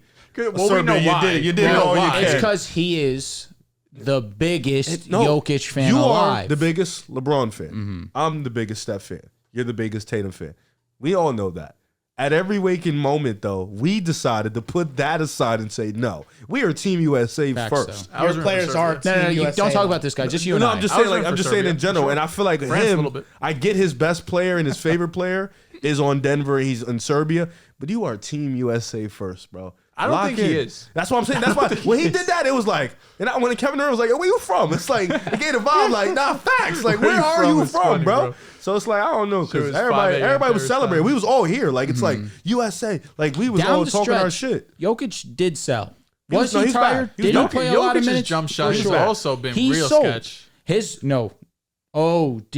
And he had good looks. No, he had Wide legit good open. looks. He did. No, when Legend of winnings cooked him. And I was laughing the whole time. honestly a perfect Yeah. crash out. No, a beautiful crash out. I Because loved it. it was on I top loved of being entertaining. He also spoke facts. And he and did. I'm pretty supportive of Jokic. I do think that Jokic, although he has regressed as a jump shooter this past season, I still give him a lot of credit and a lot of benefit of the doubt. But it's true. He sold. They had a big lead, and down the stretch of the game, although he's getting a ton of attention in his open looks, he did not capitalize. He was bodied when they did the ceremony. He was drunk as Bro shit. was soft. He He was don't give a drunk fuck. as shit. He be That was hard. awesome. he I be was lit. lit watching that. Yeah, man. It was fun, though. Maybe he But- could have went about it a better way, Swiper. I think he just went about it the wrong way. Bad what he bad did. timing too. Like Bro, he dropped that tweet and immediately. everybody was just like, you know dude. what? You know, it was one of those. It was You have funny. it already written out, In the draft. planned out. Game's over. I need to be first. Send. It definitely was. It definitely was a. Nah, it was just a dick ride moment. Because it felt like the entire time he was rooting for both, and it's like you can't root for both in this situation. he was tweeting yeah. straight USA vibes I also before tweeted that. too. I said if Team USA loses, I'm blaming Swiper Cam. I said that shit at halftime when we were losing by double digits. I meant it. He was putting out bad energy into the air. Now, Kevin Durant responding to him, I'm actually thankful that the video of Riv's KD rant, when it went viral again, he didn't get his eyes on it again. No, he responded. He did. Yes. Was it on Instagram? Yes, it was on Instagram. It was on IG. He said that talking about Riv, like, oh, you talk about guys that get cut from JV. Yeah, he said I got cut from the JV team in 10th grade. He's throwing the same insults, but no, KD has responded to everybody, and I feel like because we never got a chance to do this, and I feel like it's just right if we do it now. That video has went viral again. That video, that moment happened years ago. Yes. And I think we should revisit that moment. Just that moment in just talking about, one, the virality of it, and also just the take of it, of Kevin Durant not being legendary in the playoffs, because that was the conversation. Yes, people do get it confused and get it. People think I said he's just not a legendary player. Yeah, we could do that. You know, I think it's gone viral a few times at this point. I think it's from in my like what I've seen, it's been a 50-50 battle. Like people saying he was right, people saying no, he's an idiot. But I think most of the people aren't really understanding where the context came from. Like we were talking about the playoffs, just flat out the playoffs. I think this was not fresh, but we were talking about the Brooklyn series. And we were just talking about whether he was a legendary playoff performer. It was never about him as a player, a general player, all time, none of that. It was just legendary playoff performer. You named a couple names. We were going back and forth about it. And, yeah, I think people just – obviously it's a TikTok video. It's a short clip, so you're not going to get everything you want to get out of it. But I still stand on what I said. So, you know, I still stand on it. I think I still firmly believe that. Yeah, I mean, there's nothing that's happened since that moment that's going to make you think differently. You know, the thing is with Kevin Durant is that shot versus Serbia didn't move it. Olympics. He's a legendary Olympic. He player. is The for GOAT sure, Olympic for sure. player. the thing about Kevin Durant is that, listen, while I disagree that in the playoffs he plays to the level of a legendary player, I don't think he has a moment. He like other all-time greats where you put him in that category, but he's top 5 all-time in points per game in the playoffs. In OKC, he made 4 conference finals, made an NBA finals. Golden State, people erase that, but you go there, you win NBA championships, you were the finals MVP. But those runs we don't view as his defining moment, and we shouldn't. I think the truth about Kevin Durant is that Kevin Durant is, no doubt about it, a legendary basketball player. He's one of the 15 best players to ever play the game. But when you go into the context of him being a legendary playoff performer, what is the classification to be a legendary playoff performer? You have to have a run that defined your career. Dirk Nowitzki had it in 2011 against Miami Heat and LeBron. Hakeem Olajuwon had it in 1995 when he won MVP, DPOY, and won an NBA championship. You look at all the top players in the history of basketball: LeBron James, Kobe Bryant, Dwayne Wade, Steph Curry Kareem as a freezing Abdul-Jabbar. with 2022. They have all won a championship where they led their team to the championship. And unfortunately, with Kevin Durant, his 2 championships came, even if he won Finals MVP, it came with him not leading the team. And because he does not have that defining moments, regardless of the stats he has, top 5 in playoffs points per game, like he's one of the best individually playoff performers in the history of the game. But he doesn't have a run that cements himself. And that run could have been in Brooklyn, but he got unlucky. And I feel like that's been the story of KD's career. He's always came in second. He's always been unlucky to something. And there is no true place that KD can call his franchise. All these all-time great players that we point to, we can point to a franchise that they coincide with. D Wade with the Heat, LeBron with the Cavs or Heat, even Lakers now. But when it comes to Kevin Durant, OKC still has not forgiven him for what he did to them in leaving. Golden State does not accept Kevin Durant they're crazy either. The Brooklyn Nets do not accept him because he really didn't do much for them. And now he's with the Phoenix Suns, and we don't know how that's going to go. There's no place that he can really call home. There's no fan base that overly accepts KD and they say, he's our player for this franchise. I don't think, the one thing I'll say, I agree with what most of you said. The one thing I don't agree with is him being unlucky. He blew a 3-1 lead to the Warriors. He decided to go to the Warriors. He decided to leave the Warriors and go to a Nets team that historically has not been great, team up with an historically player that has been a little wishy-washy with Kyrie Irving, then end up asking for a trade, I feel like a lot of these last post him leaving the Thunder, I feel like a lot of it has to do with the decisions he made. It wasn't like, of course, in the Brooklyn series, he had teammates get injured, but I feel like for a lot of it, he was making decisions that put him back historically. When he goes to Golden State and teams up after blowing the 3-1 lead, when he goes, instead of either staying with Golden State or going to another place, going with the team with the Brooklyn Nets that we, with the first time head coach and a lot of question marks around it. So I agree with a lot of what you said, but I think Kevin Durant is to blame for a lot of the reasons why we don't look at him as that, D Wade, Bron type of, historical. Well, he's better moment. than Dwayne Wade all the time. I'm saying historical moment type of, yeah. Did you guys see what he was having a conversation with people after, and he was talking about how I think somebody told him oh, you're just mad because the Joker was better than you, and then he was just respectfully, we don't give a fuck about who's better than who, and they were talking about the brotherhood and stuff like that. You basically say, I know what you're talking fans, what you guys think, you guys do your top 10, 30 rankings, whatever, that does not matter to us. Jokic has respect, but we don't look at him like to a degree. I don't think it matters. I think the respect of NBA players, and that's cap. That is cap because Kevin Durant made that move to go to Golden State for one reason and one reason only: to be the best in the league, to be the best in the world. That is why. There's some validity to that statement, but at the same time, he made that decision to go to Golden State. I think now, though, he doesn't care. Agreed. I think he's grown out of that. Agreed. But to say that they don't care, they've never cared, is bullshit. It is a lie. Every player cares about winning. Dehls, what I was referring to... I'm not talking about winning. I'm talking about being the best and being referred to as the best. I thought KD went to the Warriors to win. Now, no, he Dehls, went to go to win, of course, but what do people associate with winning also, especially when you are at that high of a level? I know what you're saying. Now, Dehls, I was speaking to him being unlucky when his foot was on the line for the game winner. That was unlucky. There's just been moments like that. Then he went 0 for 6. And after 2012, when they made the NBA Finals, they made the conference finals in 2013, and they lost to the Spurs that beat the Heat in 5. No, they washed Then the next everybody year, here. they beat the Rockets in the first round, but Patrick Beverley injured Russell Westbrook, and then he went up against the Grizzlies with no Russell Westbrook and lost in 5. And he blew a 3-1 lead to the Warriors, but what people don't talk about is that the series before, he beat a historic Spurs team. That Spurs team was one of the best teams in regular season history. Congratulations. That shit's Great also second round win. a decade ago. You gagged in the WCF. Nah, that Spurs team was fucking OD though. No, the Spurs awesome. were crazy that Great year. second round win. Agreed.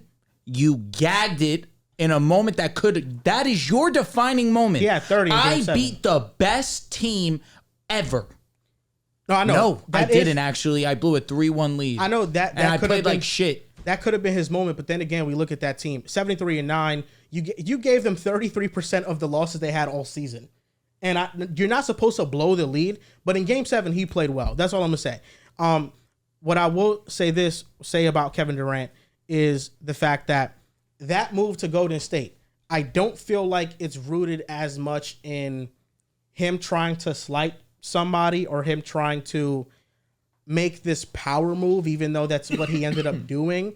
I felt like the move was his best option realistically, because in that offseason, when we look at all the teams that were trying to sign him, the Wizards freed up cap to do it. Wasn't Boston a part of that? Boston was a part of it with Isaiah Thomas and Evan. nice little squad. Boston would have been the one spot where he would have went to, and they probably would have been favorites, but it wouldn't have been looked at like the Warriors. With the Wizards, he didn't want to go back home. He didn't want to go back to DC, and he just was Tim past would have that. been average. He was just past that time in his life. You look at the teams that were chasing him: the Spurs, the Celtics, the Clippers. Spurs would have been It would have. insane. I'm not saying it wouldn't have. I thought it would have been great, but a weird thing happened that year in the NBA. Really, anyone but one team. Literally the Anywhere only but one team he couldn't have gone Never to, the he did. Cavs. A weird thing Of happened course. that year in the NBA where the cap spiked tremendously. Yeah. None of those teams outside of Golden State had the money to sign him. I thought the Spurs did have the money to They sign didn't. him, Boston also had the money. They'd have had to move people, I'm assuming. which is fun. Okay, you do that. Golden State, because they signed Steph Curry to such a cheap deal because he had Bro, was injury making about concerns with his 11 million a ankles, they were able to give KD the max and offer him more money and the best situation to win. And he didn't want to go back to Golden State. Also, because I mean, to Harrison OKC. Barnes was an unrestricted free agent too, Yeah. and that was money that they, instead of giving to Harrison Barnes, we give it to Kevin Durant. So for him, I felt like it was more Restricted. of He's a... restricted. Oh, they just let him go. Because they Yeah, drafted him. Of course. It was more of a move that he made because he's like, okay, if I can choose between all these situations, I feel like Kevin Durant is the ultimate basketball purist. All he cares about is playing I agree. a style of basketball that's fun for him. Do I really want to backpack the Wizards? Do I really want to go to Boston with a 5'9" Isaiah Thomas? All due respect to him. But we knew how quickly that ended. Again, he could have gone. I'll to be the honest, Spurs. anybody at They this didn't table- have the money to sign him. But they Anybody at could this have moved it around if to we get are it Kevin done. Durant in that position, we're looking at all situations. We're all going to the Warriors. Are you 100% sound that We're all they going to didn't the have Warriors. money? We're looking at Steph, Clay, Dre, and Iggy. We're like, yeah, it's the vibes. Hamptons, Steve Kerr's out there. Yeah, we're all going to. Well, maybe not Dehls. He's probably going to Boston, but yeah. The shit that sucks and hurts me is that Kevin Durant was easily my second favorite player. A lot of people's second favorite player was Kevin Durant. A lot of LeBron fans loved Kevin Durant. And then he goes to the Warriors, and then he lost a lot of people's support. Kevin Durant was the most likable star until he went to Golden State. Yes. But what I'm saying is that I think he just went to Golden State because he saw Golden State and said, I want to play basketball like how they play basketball. That's what he wanted to do. He wanted to move the ball around like how they do. He wanted to play in a system that was the most fun for him basketball wise. Riv, you do say that any of us would have went to Golden State, maybe. But I feel like when it happened, it was still shock across the NBA world. We're like, he really picked Golden State. Low key. The fucking players tribute. I think it was more of a bro. shock Like, that they had a chance to get him. It was like, wait, Yeah. what? Like, how do y'all even have all these possibilities? Now that I'm thinking about it, I'm sorry because I'm looking up the Spurs situation. That team, that was the got defensive LA. rating that had 90. It was like a 97. That team had Tony Parker, Danny Green, Was that the team that Kawhi. after they didn't get Kevin Durant, they got LA? They won 67 games that year, didn't they? So I'm Yes, looking they at did. an article from that time, signing Kevin Durant to a max contract that would start at $25.8 million. How Jesus Christ. much cap is spiked now? Would require some serious cap gymnastics from San Antonio, but it's very possible. So it was possible, but there was a lot of things that Yeah, had and to it would have happen. been KD, done. They would have figured it out. It would have been if done. KD was like, I want to come, they're like, let me just put in some work real quick. Yeah, but with Golden State, they were just able to offer it to him. and Yeah, be make like, it easier. There's nothing Yeah. in between Wanna us play with Steph? getting you. But yeah, I just feel like that's why Celtics brought Tom Brady to the meeting. It was the ultimate luck factor for the Warriors that the cap just so happened to spike, and they were paying their star players an insanely cheap amount for what they were actually worth. And how do you, if you're the Warriors, that's the easiest. Yeah, For the Warriors, come play yeah, for no us, shit. please. No one's going to Make us a cheat code. That meme was lit. I heard the meme was lit. Really? Yeah, when Draymond talked about it when he was on JJ Redick podcast, he was like, they met up in the Hamptons. They had to go get Steph from golfing. He was about to miss the meeting. They had to send a private plane to go get Steph. They all met up in the Hamptons. They say, yo, Steve Kerr, just hop out. Let's talk to him, just basketball. Chopped it up for a little bit. And then KD was just like, is Steph cool with this? Is he go with this? Steph said, yeah. He was like, come to Golden State. I think that Kevin Durant, the Bastard. move would have been more accepted if he stayed in Golden State. I don't if the Draymond situation never happened and he stayed in Golden State. Or they don't blow a 3-1 lead. They win. They lose in the finals. And then he goes to Golden State. I'll talk as a bitter LeBron fan, being sincere. I never hated a player as much as I hated Kevin Durant when he joined the Warriors. He ruined to me, of course, again, I don't care how, soft I sound. I'm a grown-ass man talking when I was a kid. I hated the fact that he ruined LeBron's chance to be undisputed GOAT. He's coming off beating the 73-win Warriors after coming back from 3-1 down. There is nobody in the world that would have picked against LeBron James that year after if they were just running it back for part 3. That was his chance, especially with the way you saw how dominant he was in 2018. There's no doubt in my mind LeBron James, if it was Kevin Durant never joined the Warriors, he would have been favored to win the next 3 years in a row, especially for the fact that they won in 2020 also. I hated Kevin Durant for ruining what could have been LeBron's undisputed GOAT case. I don't know about all that. 3 years in a row. I don't know about that part. I said he would have been the favorite. What if I don't know about all LeBron that. never Like, built the we big three seriously heat? think Golden State was going to upgrade from Harrison Barnes? Just wouldn't have been KD. They were going to. Yeah, they were going to get somebody much better. If they get somebody much better, I don't know if I mean, it's LeBron's more difficult to beat, favorite. obviously, LeBron and the Cavs. But, who knows if that's going to happen. But I just think it's a bit unfair if we're like, okay, Kevin Durant was not allowed to make this power move, but LeBron built the big three. But here we no, go. here's the difference. Here he goes. I agree with this, begins. but it's not the same logic. That ruined the early 2010s. It's not the same logic. Here's the logic. LeBron joins the Celtics. Now I go and I dominate and I don't lose. It's definitely a step worse for KD. No, I know it's a step Kevin worse. I'm not Durant saying Might it's mean not. he did just get swept. He blew a 3-1 lead to the team that he decided to go join. That's where you look sorry and soft. If Kevin Durant wanted to make his power move, go to the Celtics. Go to the Spurs. Them Celtics were mid, bro. Okay, agreed. Go to were the mid. Spurs. 67-win team. One of the best defenses we've seen defensive rating-wise. Go to join one of those and make Shit, ever. Kawhi and him would have been That was one of the best duos in MVP, basketball. Bro. I don't know if I'd say that team Go was join the mid. Spurs. Don't join the team that just was the best good. regular Your season second team. option was Avery Bradley. And Now it it's would have Isaiah been Thomas. Kevin Durant. No, or but- facts. It would have been yeah, IC. Respect. No, that Celtics team You were agreed. starting Jared It was a Sutton. good team. It was a good team. Yeah, It but wasn't great. It was a good In team. 16-17, the Celtics were first in the East. No, I know, but it was the fakest first seed in the East that we've seen. The Bulls East almost was- beat you guys. The East was weak. Rajon But Rondo got hurt, and then that's why they lost. They still had the Nets picks regardless. So Brown and Tatum would have been on the way. Weak. I know. We know. I mean, that. but still, you you get can't- you don't KD. know Oh, that no, at we that can Go to the time. finals. I'm just saying if we would have kept the same timeline, Brown and Tatum would have been on the way. This is the thing. If Kevin Durant, I feel like making a move to Golden State, it was whatever. At the time, of course, it got some of the biggest backlash in NBA history. There's no doubt about it. if he would have stayed in Golden State and been like, I want to be a for lifer here, I feel like the fan base by now would have embraced The Warriors. him with open arms. for sure. Exactly. Yeah. Exactly. But Well, who cares about them? But that's the thing right now that I don't feel like Kevin Durant has is a franchise that embraces him because of his greatness. His jersey should get retired without a doubt. But The Warriors are going to retire his jersey. no, for sure. Yeah. But the fans really don't embrace The Warriors don't like KD fans. Some fans don't. I know Frank loves and adores Kevin Durant. So the idiot fans don't like him. If I'm a Warriors fan, I treat Kevin Durant not like Curry, of course, but like he's the second coming of the best player on our franchise history. Why don't Warrior fans fuck with him? I guess because the way he left, He won 2 chips. could have won 4. Do Heat fans not like LeBron? I think the biggest thing is why Warriors fans don't really like him is because it threatens Steph. That's why. I'm asking. Oh, that's fair. But 2022, now Yeah, it should I be feel like signed he's and straight, sealed. yeah. Do you think Heat fans hate LeBron James? D-Wade declined. The team was ass. You But do knew it they was hate LeBron No. James because he left? think so. No, he had a right to leave. He also went to Cleveland. But my point being is he won 2 chips with them, but then Yeah, but it's peace when different. shit got tough. Kevin Durant left For Brooklyn. and you still could have.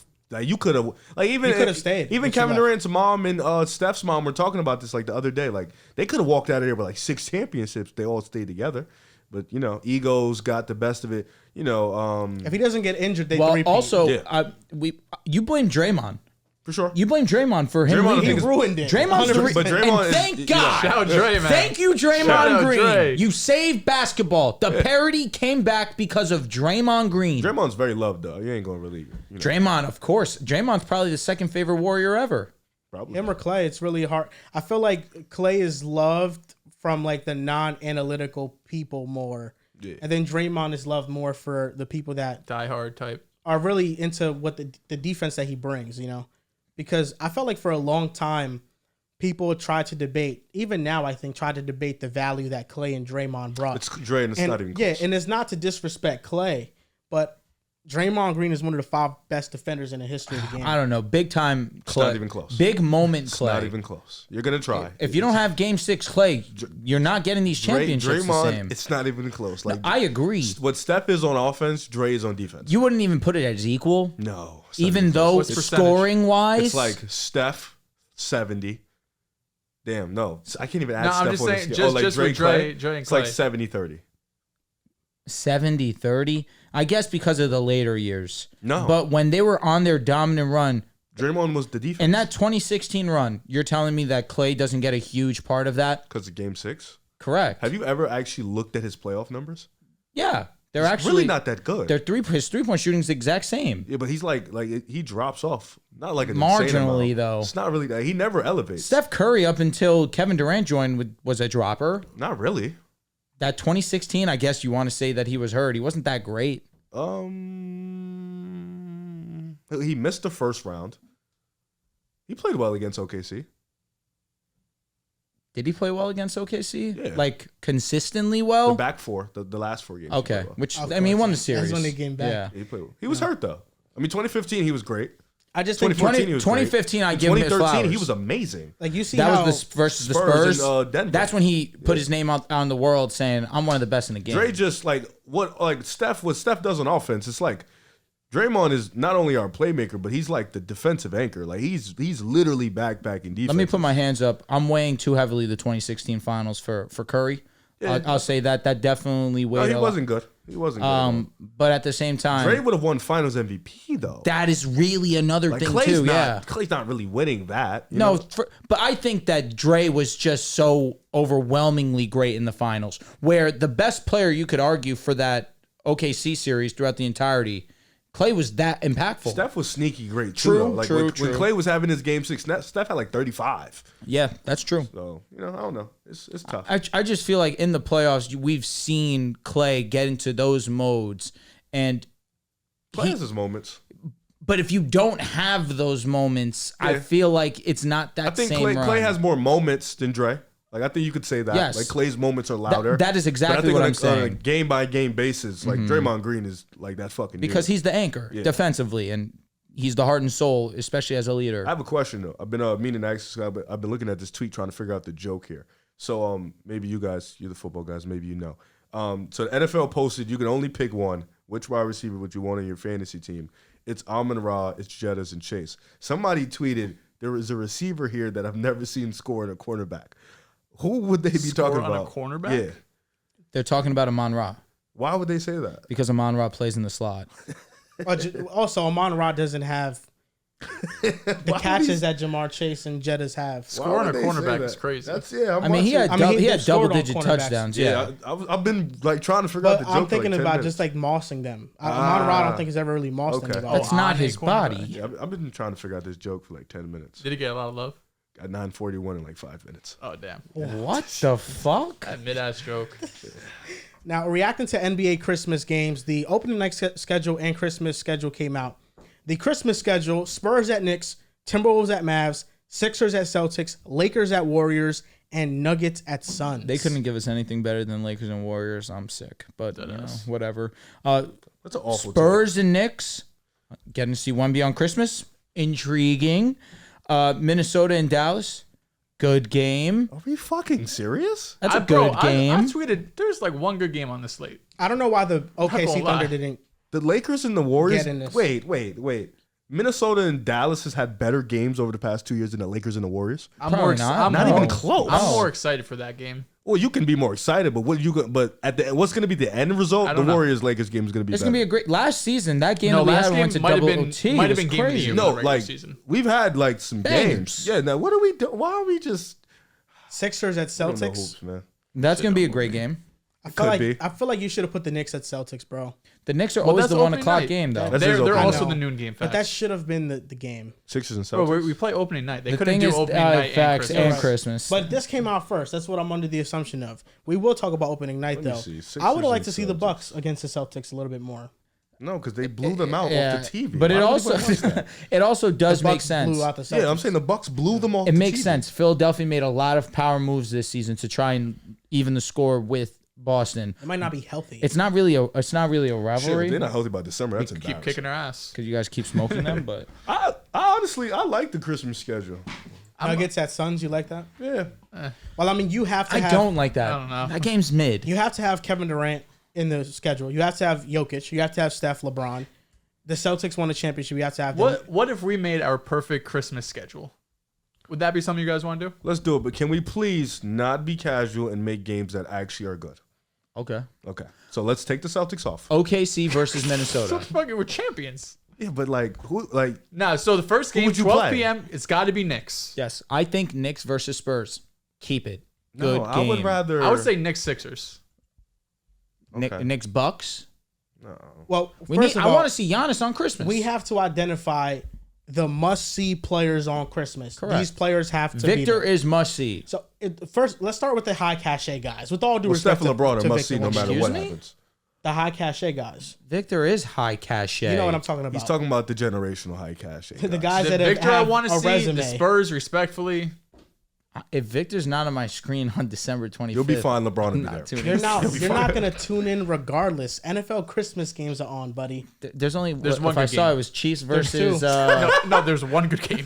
No, who there's is it? Fuck Chiefs Texans. at Steelers and Ravens Oh, at Texans. that's who it is. Yeah. Ravens. Oh, at that's a Texans. fucking movie. Yeah. Chiefs and Rematch. Steelers. I promise. Getting no love That's from gonna me. be I'll watch it fucking later. No, Ravens and YouTube, Texans is a movie. It's- Highlights. Ravens and Texans. Ravens is a and movie. Texans a must. So I feel like we have to start with the players that are must see. LeBron James, Steph Curry. That's unanimous. Lakers at Warriors. I think that's the only one that should Yeah. stay locked in there. Whatever. If Did you watch a single game, Lakers and Warriors? The double OT game. Bro, that is game probably was a the game of the They've fucking year. always been movie, great bro. games, yeah. What are we doing? You guys are both kind of boring. Nikola Jokic has to be Boring. on Christmas, do we all agree? He's an idiot. Nikola Jokic has to Yes. be in the Christmas games. Sure. Right?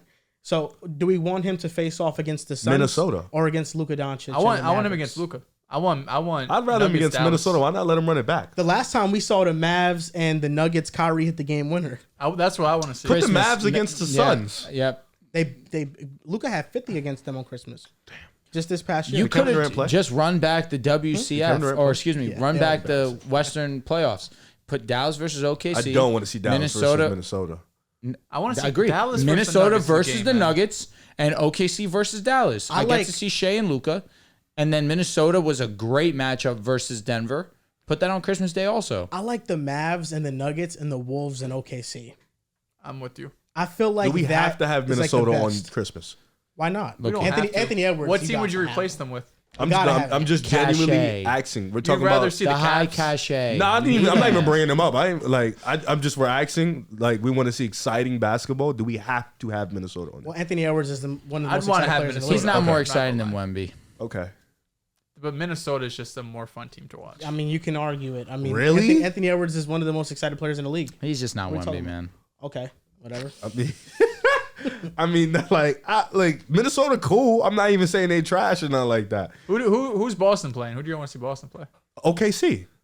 Oh, Okay. a little cross. What Does it should have have to been. be a Cross East conference team? It It doesn't is have- all. like, let's oh put no, them against Spurs Knicks OKC. is West versus East. I'll be with that. I'm not really cool. I feel like we can find a better matchup for the Knicks. I agree. I think Boston and OKC should be the matchup I right mean, there. you say you want Wemby on Christmas until the Knicks are blowing them out by 30 fucking points. I honestly don't want the Spurs on Christmas. I don't think Neither they've do I. got the right to get on Christmas. I just yet. need to see Wemby. I mean, we could see him the They're day before gargling or the his 2 days balls Play right the now. 24th. Yeah, or the like, 20th. let's wait. We can wait like a year. The way that you say everything about Anthony Edwards. I mean, I'm is not allowed it to say I in wanna San see Antonio? Vic. The Spurs is just not a good team. That's Is it really in San what is. Antonio? No, it's at the Knicks. Oh, It's at brother, the Madison Knicks are Square going to Garden. destroy them in the Garden. That I mean, usually the noon game is not that great. But that's kinda what history has shown but us. see, let's stop that. That's Let's- also because the Knicks haven't been that great as until It's like when the as of NFL recently. put the Lions on Thanksgiving when they were ass every year. It's like we have to. It's just the Spurs are just the only team that they're not going to be good. But what on if they are? Christmas. You We're think shocked. they're going to be good? You think they're going to be a top 10 Victor's going to be seed? amazing. All right. Do you think they're going to be a top 10 seed in the West? It depends On what? on how great Victor could be Wembanyama the decides to play. There's no chance they're the 10th if everybody's healthy. No It'd be chance. difficult. It'd be really, really difficult. The West is amazing. Are we getting John Moran on Christmas? Okay. Probably not. Talk about high cachet. I don't understand. He's Yeah, trying to get back. The likely. I mean, listen, I would rather see the Grizzlies and Knicks. I don't know about that matchup. I don't hate That's that kinda job ugly. versus We could switch that up a little Brunson. Ugly. bit. Nah. I'm just saying, as like, I'd as, rather that than the Spurs, though. How about this? Here we go. Hear me out. How about this? The Kings versus the Warriors. Those have always been must-see they are TV great games. Yeah. That's the night game, though. Yeah, night game. Yeah. Warriors, 10 o'clock, Lakers, whatever. Kings, night games. We can put the Lakers against like Boston. Dallas. Nah, sure. They were on Fine. Christmas last year. Smoking. Yeah, so we could put Lakers against Boston. We could put Dallas rematch versus OKC. Remember when we played you guys without AD and LeBron? Remember we won championship? Ooh. Yeah, I remember when Tatum was mid and y'all won. Facts. We could do that, you know what I'm saying? Because, keep all these cachet teams up here. And Do then we even think about having Zion on Christmas? is he gonna play? We don't know if he's playing. We can't put him on the Yo, schedule. Pelicans Grizzlies Hey, movie. that's cool. Yeah. That's something different. And there's a script there. Number 1 pick versus number 2 pick. Sure. Yeah, there's not many candidates to face Are the Knicks either of at them that going noon to be time. playing? We're figuring that out. Yo, Pelicans versus Knicks. I So saw you'd your rather thought see process. Knicks you'd versus rather, Sixers. So you'd Zion rather is- see Pelicans let me is ask you, such a you'd Knicks rather see the Spurs or the Bucks? He's versus locked the in on Knicks? you saying the Spurs, by the way. I just rather see. I want to see Wemby play. That's Over really all I care Giannis? about. No, I'd rather Oh, see the shit, Bucks we play forgot them. the Yeah. Bucks. No, I said the Bucks. That was one of my first teams. I said. I'm with Bucks Knicks. Yeah, Bucks I'll be with Knicks. that. Facts. I could live. I think I Knicks said Sixers though. I they need gave to us see more- Giannis on Christmas. Like I understand what the NBA is trying to do. They want Wemby on a national stage, but you have so many nationally televised games to be able to do that. It doesn't have to just be on Christmas. But Christmas is like the biggest day of NBA regular basketball. I feel like it's regular fallen season. off. Low key. Because fact that the now NFL is NFL moving decided in, to say fuck them, they're kinda put Yes. football on there. NFL is Nah, it was really mid dominant, last that's year, what for it is. being honest. Yeah, and it's mid because they don't make the right matchups. That's why. If they made the right matchups, These it'd be matchups awesome. aren't terrible matchups. I outside of understand. Spurs I understand the Knicks. Sixers and Boston. I Spurs get is it. just a polar bear. With all these teams, Spurs is just a polar That's bear. agreed. sticking out. But that's like the only game that really is a agree. whiff. There's 2 out of 5 games here. 2 out of 5 games. That are good. I think no. Nuggets and Suns. That wouldn't have been my pick to face the Yeah, Nuggets. I'm good off that too. Yeah, the Suns are just we want to see KD. Wolves at Mavericks, I understand it, but I think Mavs and Nuggets would have been better. Jokic versus Luka. Wolves and OKC would have been better. Not Ant having versus SGA. OKC is a crime to the That's young why team. I would have the Nuggets facing OKC. Yeah, I and agree. That's if fair. we want to have the Suns on Christmas, maybe face the Knicks at the Garden. That would be awesome. I think So then we if could you just rework easy. it- We could have just had Phoenix take the Spurs spot, take the Spurs out, have Minnesota drop, play Denver, put OKC to play Dallas. Yeah, I will agree with you though. Having the Spurs here over OKC is malpractice. and Milwaukee. Yeah, Giannis not playing on Christmas is good. insane to me. We're good. You better Yo, where's fucking Halliburton? respect We him. don't want to see HB die. Yo, you're stupid. We don't want to see. You know I that? have Jalen Brunson, Anthony Edwards. who? Who? Halliburton. We're good. Number one offense. don't You need of to all don't time. want to see the Steve Nash like guy? I don't want to see him jump up in the air and do a pass. I don't want to see that shit all day. Steve Nash like. Steve Nash never jumped in the air like that and did No a pass. way. Like no way he's doing that. Got him the other episode. No, Like you said did Steve, get him. Steve Nash like. Got your ass. That's on you, Riv. You fucked up. Steve Nash like. I get it, Joel. I love it. He comes down the court. He calls for a efficient. screen. He jumps in the air really, really high. He throws his pass. He's elite. You know, I get thought it. you would have liked him after he made fun of himself a little bit. He did it in and out with his left hand and went out of bounds. I do not like him. I actually hate everything about that. So you you have him search ranked? low lights for him. No highlights. Yes, like actually his lowlights are amazing. I love them. Didn't you have him ranked like top 4? Who? Allie. No, he's like top 7. I have to be, when I rank. I have to be. I can't be Non-biased. Yeah, I got it. You know what I'm saying? Show some little respect. So What I had about these Ja, NFL games, who man? hadn't played in a year? What we got in the NFL? You you got him want to on talk your about list? opening night? Opening night, we have the Knicks at Celtics. Perfect. That's Amazing. an easy win Beautiful. for the Knicks. W. 1-0. Okay. Timberwolves at Lakers, and then Bucks at Sixers. I'm I think it's excited. like The Lakers are next- starting That's a off fire 1-0. ass night. I'm with that. That's cool. No, it's gonna be a great opening night. Yeah, this is a better opening night is better than Christmas schedule. It's like we're not gonna have Porzingis, man. He's not playing. Yeah, and he's hurt. Dude, he's gonna be out till like fucking January. Yeah, OD. Wow. What happened? Bro, he fucked up his leg really But it bad. was like he's gonna be out to January. Yes, bro. Like he's gonna be out probably like You didn't know? 6 Yeah, it's months. crazy. didn't know it was that Yeah, long. Yeah. Wow, damn. Your team starts to crumble here. I love it. Drew Holiday's getting old. He might decline. We'll probably still be. Jason Tatum has no jumper All this anymore. means Jaden Brown probably making the All-Star team. You saw Drew Holiday in the Olympics. I don't think he's full. I think Drew Holiday might be getting better. When you're playing with greats, you know you can, Drew Holiday. Listen, Whoa. it'd be crazy. it'd be a shame if he Joe Mazzulla, just man. He's so fucking nice. Nah, his shit's 66% from wet, bro. corners. His shit is wet. corner merchant. Yeah, fuck he's it. an He'll insane continue to corner be a dude. Let corner me ask you a merchant. question. Drew Holiday and Derek White hanging off a cliff. You can only save one. You should save Derek White. He's been there. I'm saving both of them and killing myself. No, you have to choose one, man. I did this, Joel. You have to choose one, man. Man, Drew gave us so many moments in the playoffs, but Derek White feels more of a Celtic to me. He is more you of know a what I mean? Celtic. I agree. I agree. Drew ain't a Celtic. Going He's just to Milwaukee. he's it's just tough. a temporary guy. You know, he's just here for the. Well, he vibes. did just sign an extension. He's It's he's money. here for another 3-4 years for sure. You saw that money? If he Anybody goes saw into that? the Hall of Fame, who's he going in as? Oh, that's a good question. He has his resume is fake, Is crazy. he Philly? Yeah. Is he going as a Sixer? He'll go in as Hell no. all of them. He gets a like, second ring with Boston. He's probably in Milwaukee. He felt more at home in Milwaukee. He was Bucks and Celtics Okay, are just with 1 and Milwaukee. No, 2. he wasn't that good. he was amazing. Pelicans. He was able to be though. But Pelicans was what three seasons? If I'm I think not Philly was mistaken? really his breakout. Like I mean, an All-Star game with No, them. he was a dog in Philly. That's He why. was That's what I'm young, he saying. was really good. Why'd you say hell no? Because he just had one season with them. Then he got traded for Nerlens Noel. Well, did he only play 1 year with Philly? No, he didn't play 1 I year. was He gonna got say, drafted. yeah, He yeah. was Yeah. like 2-3 years, maybe 4. He was, but I mean, He made they the didn't- playoffs with them. They didn't win anything with him, or They lost to the Heat. or they didn't go into any like deep playoff run with him. He LeBron. was just somebody that had a great season. Was he on the team that beat 2012. I think he was. the Bulls? Yeah, I think he was on that Facts. team. Okay, I thought so too. But Evan Turner, I think. I can't believe you guys. That shit skills Derrick in your Rose stomach literally ache. got Yeah, hurt. I know. As of recently, Plus a though, running back. He was ever spanked since the NFL is playing games on Christmas, that's really the games that I've been tuning into What the day is most. Christmas on this year? Do they just My do, like, Lakers fucking play, so- Tuesday? I It's mean, one I'm Christmas assuming game. it's 25th. Joel, it's No, one I'm saying Christmas. day of the week, buddy. It's one It's on a Christmas Wednesday. game. It's literally one. You're not gonna tune into. No, you might tune into the Chiefs and the Steelers game. Man. Patrick Mahomes. I'm is not playing. gonna lie, bro. I'm tuning into Chiefs. You wanna first, talk about gargling Steelers nuts. over Spurs versus. Oh yeah, the Spurs game isn't getting touched by me. Yeah, if they're Unless, both like, on a if I And get close the- Jalen Warren. Huh? And Jalen Warren. If I get the notification like close game in the fourth, I'll lock in I'll- for yeah, sure. facts. Like I'll get in there and see what's and going on. potentially Brandon Ayuk. I mean, we're talking about some guys that might be on the Steelers. You mean Mr. Diva? Interesting. Okay. Bro, did you actually see?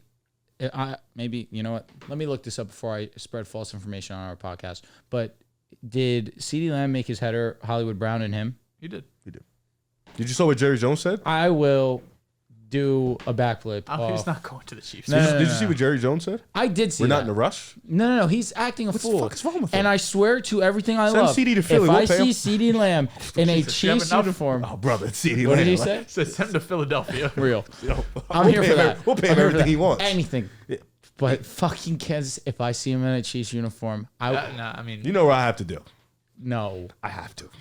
you're crazy. Like, it's not Dallas no, No. more now. I don't have any real ties to hate on Kansas City. cannot- I hate Dallas, but Kansas City, I don't have any hate The on. Bro, as Chiefs my are- brother, you CD's my brother. There's virtually no chance that you're happens. choosing CD over me. We went to yes, yes, You should absolutely, have asked that, I'll be honest. absolutely, yes, easily. I knew that answer before you even finished. There's the sentence. virtually no chance this happens. If they yeah. traded Tyreek You know when Hill, you they're ask not, a question they're not trading for CD. and you don't want to know the answer, I can't believe I No, they just were set just myself teammates up in, for that. No, college. CD, yeah, Go to hell. No, you go to hell. Like you, Yo, buddy, you have some fucking I goal. can't wait to meet CD and tell him the shit you said about him, man. Oh my god, the shit you said was ridiculous.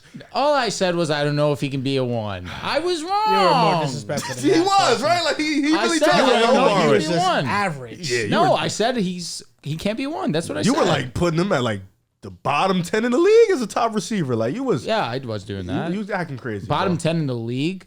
Yeah, Bottom but- 10 that- is You were crazy. acting crazy. Thousands You act like the receivers. disrespect. No, I never said Nah, bottom 10. the in disrespect was league. nuts, bro. You were going crazy. No, I didn't. You was The putting most. dudes like Deontay Johnson over him. Like that was. Come on. Okay, see now I'm with you. Now we're here. Yeah, He's you're not taking here. Jamison Crowder Did I over do? him. Did I do Deontay? Yeah, Johnson you over him? you was Maybe. even thinking about Jerry Jeudy at that time. That's how disrespectful you was time, getting. Oh, God What a forbid! time. One of my favorite players, my favorite team. I think CeeDee Lamb has more yards in 1 year than Jerry Jeudy has in his career. Dude, he might. He might. He really might. It's like 1,700 is a lot of It's gotten yards. that bad. Jerry's a calm 700 each year type of dude. Yeah, but nonetheless, He gave me 900 1 year. Shout out to him. This week in the NFL/NBA, I got a would you rather. Here we go. And Erotic. a lot of times when we do would you rathers, it's off current players that have great performances, recency bias, all this other stuff, or maybe a breakout player that many of us have different opinions on. But this is an all-time would you rather. This is would you rather Matt Ryan edition. Why are we Matt doing Ryan. this? Someone who I think gets The disrespected NFL player, man. by you, trying to take All away time. his nickname. All it's always time. him. Best, This is all. I was right. I'm right here. This one, No, you're not. Matty Ice is not Stafford, bro. It's Matt No, Ryan. I'm going with the guy who was all-time clutch on his way to his championship, unlike Matt Ryan. Matt Ryan didn't throw an interception in the run he went to the Super Bowl. You care. know that, right? He didn't throw one interception. And then what? The fumble counts. What do you mean? They called a holding when he they converted fumbled. a first They down. fumbled. They called a holding. Did he not fumble? Well, he fumbled. Yo, Yeah, let's do sure, the but fucking still. would you rather, man. Oh my Why are- god. no. I'm being honest. Why are we doing a Matt It Ryan is so would you random, rather? but I'm It's fucking with it. hilarious. I'm with Like, it. Because it's Whatever. all It's time. off-season. It's all We're here. time. Here we go. And It's listen, off-season. when we talk about these would you rather's, for some players, you are allowed to just take them at their best. Okay. others you don't want us to do that. Well, others. I'm thinking. it really I'm is no thinking point to. peak for peak players. Okay. At their best. This is would you rather Matt Ryan edition. First name up. Please. Phillip Rivers. Oh. Matt Ryan. Yeah, I would take Matt Ryan. Matt Ryan. I'm going with Matt Ryan. Carson Palmer. Matt Ryan. Matt Ryan. Matt Ryan. Matt You Ryan. did it easy. I get it. Russell Wilson. Russell Wilson. I would also take Russ. I'm taking Matt Ryan. Oh, that's close. Russell Wilson had an all-time great defense and was a game manager for his runs. I would take Matt Ryan. I think. You said peak for peak though. At Russ's best, Russ's I think, peak is was- after the Super He was Bowl. an MVP like player. Yeah. So is Matt And the Ryan. only reason sure. Matt Ryan won that MVP, with all due respect to him, he was amazing. Brady was suspended 4 games. Brady was on track to be the MVP. He was also insane. He got suspended for just 4 think Russ games. is a better They player. couldn't give him the MVP. I don't think Russ. I mean, Russ's deficiency. This is not a new thing. He's always taken a lot of sacks. He's never thrown to the middle of the field. That's who he's been I'm with you, his I'm with you. entire career. And for the majority of their deep runs, they just had one of the best defense of all time. Russ was still. I mean, one doing guy his thing, choked. but Like, he did. did a whole lot of yucking. To be fair, are you talking about Russ? Say To both my choked. Oh, well, I was going to say Both Russ choked bad.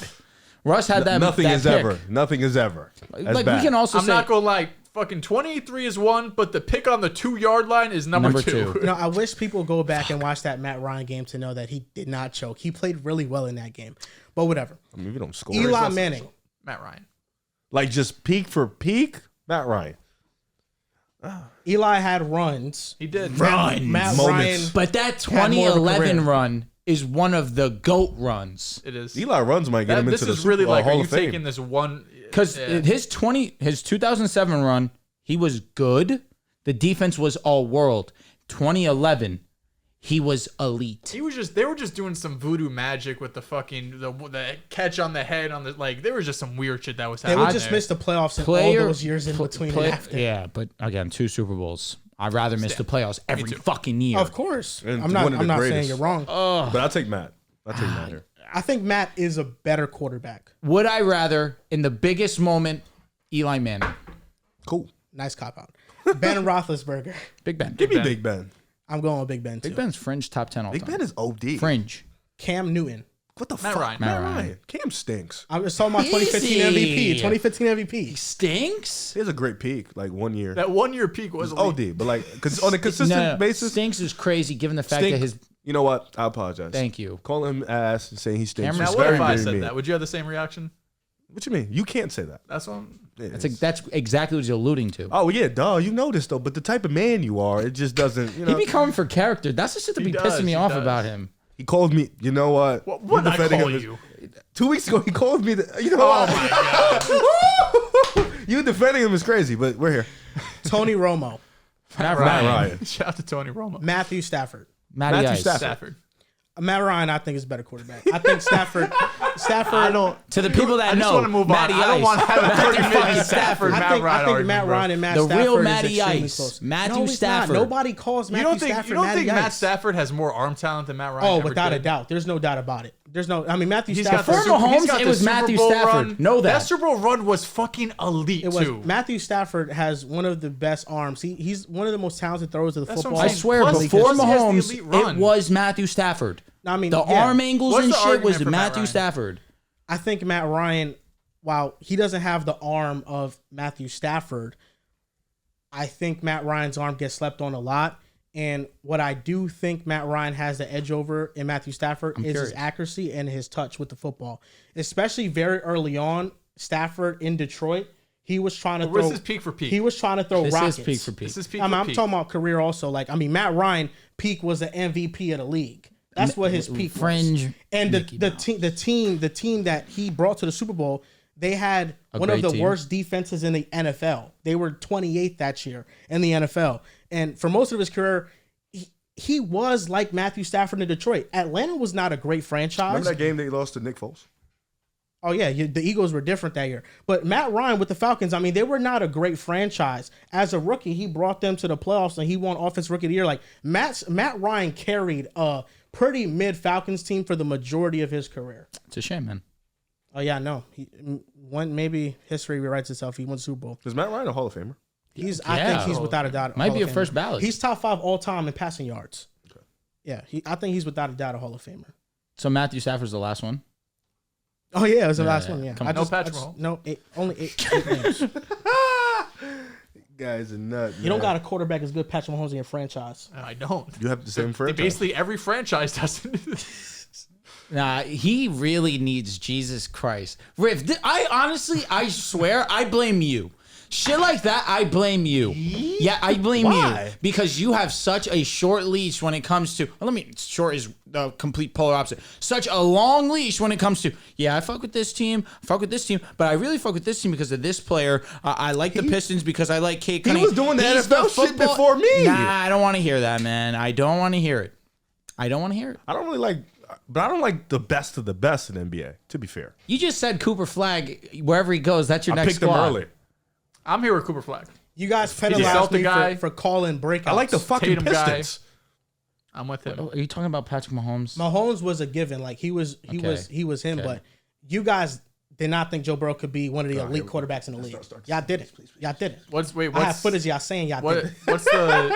Where's it stem from though? The talent, the lack of talent, because Burrow's not as talented as the top guys. All we I know did that. was talk about Mahomes.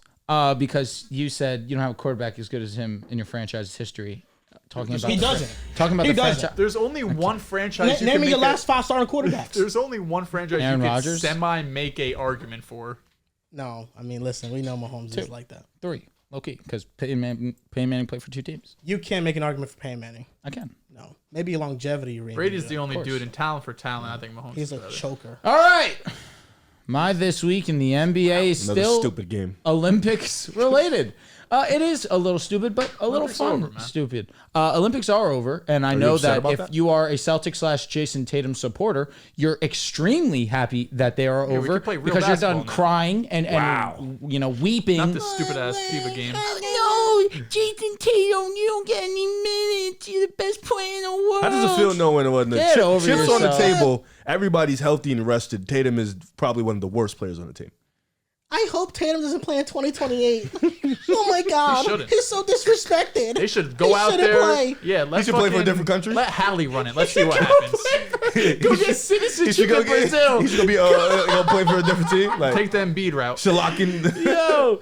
All right. So one's going to be very easy, but can you name me the top 10 scorers all time for Team USA? Kevin Durant. Kevin Durant, obviously, number one, 518 Damn. points. Carmelo Anthony. Carmelo Anthony is number 3, 336 points. Mr. Dehls. All this is just cumulative. This is, yes, cumulative. All time, Dehls. So we need people who played on multiple teams. Guys are making it seem like it's a rocket science. Come on. Dude, I'll be honest. There's I'm trying some to think great of teams. player. Jordan. Great job. Good job. Number 5, 256. Laptops, close them. Oh, I'm You're under sorry. allegations. You are under serious. You're under allegations. Every single video. The last two have been him though. I'm saying the comments have been saying he's under okay. the allegations. All right. And first of all, fuckers. How like- am I under allegations? I get them wrong. No, what I'm just I've saying. never what- seen comments on Joel. I've No, only seen them about I've seen you. the comments saying that they're pointing out that we're cheating. They definitely say Riv looks at his Yeah, laptop yeah. and finds an answer. No, because what of happened black. is I watch a lot of YouTube videos while we're doing the episode. So, what'd you say? Huh? He says because we're black. You know what? We're here. Yep. No, I watch YouTube videos while we're recording. So What YouTube videos you watch? Why like, the fuck are you watching videos while we're doing a job? like last episode, I was watching Naaman Thompson highlights. Yo, you have a sickness. Yeah, I was watching his It's highlights. your turn. Oh, okay. What were the names said? First off, I want to applaud you. That was great. Great question. Amazing. Kevin Durant, Carmelo Anthony, Michael Jordan. LeBron James. LeBron James is number 2. He has 358 points. Kobe Bryant. Kobe Bryant is incorrect. I was gonna be my Really? next guess. Yes. D Wade, Dwayne Wade is number 8, 186 points. 180. Okay, this is not a high bar. It's my turn. I feel like you were about to go. No, That's your turn, I Brody. wasn't. You know, it just gave me the vibe. You had a name. And No, you were about to go. I do have a name. but I Hey, wasn't yo, gonna bro, go. we just started. We literally just started. Like, bro, like, what the hell? Scottie Pippen, though. Yeah, you're cooking. Number 10, though, be careful. No, I'm good. Be careful. I knew he was 170. Charles Barkley. Charles I knew you had Barkley. that in your head. That is an excellent answer. Number 6, 231. Larry Larry, who What? now? Are you fucking kidding me? didn't play. He did, idiot. No, he would be up here. That's strike 1. And only 2 strikes, you're out because there are only 10. How many do we have left? You guys have number 4 left. You have number 7 left. Number 9 left. There is a polar bear. I figured. But he's great. But he's a polar bear. You wouldn't get him. He's a little obscure. But get. Vince Carter. You know what? Let me apologize. You shouldn't have gone that obscure. But that's strike 1. Oh, fuck, this guy tells me polar bear. Magic Johnson. You're out, buddy. Magic and Bird are crazy. They guys. only played one Olympics. Yeah, they played, and they didn't. And they got forced yeah, to do it. I was gonna Like, say. go ahead, bro. Try to think. All right, these 3 names are really great players. They're all great, bro. They're in the Olympics. Well said. Shit. Last 2 games, Steph by himself got like 60 of them. However, We don't need like 100. You know what I He mean? hasn't played in many. I know. This is his first one, right? Yeah. So he's definitely. Please don't say him. Um, Let me say should this. I give a hint? Dehls, the one I named at 10, I think was at 181 points. okay. Should I give a Steph hint? does not have that. I really don't have shit in my head. Should hint? Should I give a hint? Rev, I'm gonna ask you. Fuck him. Wait, you have 1 strike also, right? Yes. All right, I'm giving hints. Oh, what the Sorry, fuck? yeah, you have a strike, so does he. You're gonna ask me and then just Sorry, rebuke I make what the I rules. said. No player current. These are all 3 players are from the 90s. Cool. Oh, I have one. Yes. Here we go. Come on, Joel. I couldn't have given you more. He gave you everything. I gave you 90s so players. much. If you can name players on the Dream Team, I know. I'm trying to think who's on the dream You're team. gonna other than- get a the name. Dream Team. he named one and he gagged it. He named the wrong guy. Come on, buddy. Can Guy- yeah. Thank you. Think of centers, Dehls. Yo, shush! No, he He's needs banned help. from the next No, trivia. he needs help I'm keeping that in because mind. he still I doesn't don't, get it. I don't know. Can you give me a name? Fucking Hakeem. He did. I don't have any. He's not even from the U.S. That was honestly that's why I didn't say it, but I was like, that's the only center 90s that could have been. Clyde Drexler. Oh my God, we go to a shoot off. Go ahead. I had that one sitting. You sure he's not up there? I'm 1000% positive. What a bum. Fucking else was on the dream team. You have life. You have life. Don't take it Well, I still for get to go granted. again, right? Of course. Oh, so can I just shoot a name? No, he's up. He just said a fucking Hakeem. He has no name. Who's that? I don't have a He name. doesn't have a name. You know on, what? think about centers, Now that I Dallas. think about it, actually, never mind. I think you've been out. He's been out Yeah. for a very good amount of time. I thought about letting him back in, even though I banned him. He's helping. I got the answers. But now he has all the fucking answers. Googling them? No, I'm not. Oh my! He's lying. He's literally I'm like, on Nah, he's TikTok. on TikTok. 5. 2.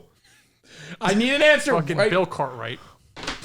Because I don't have any. That's crazy. Joel. Chris Mullins.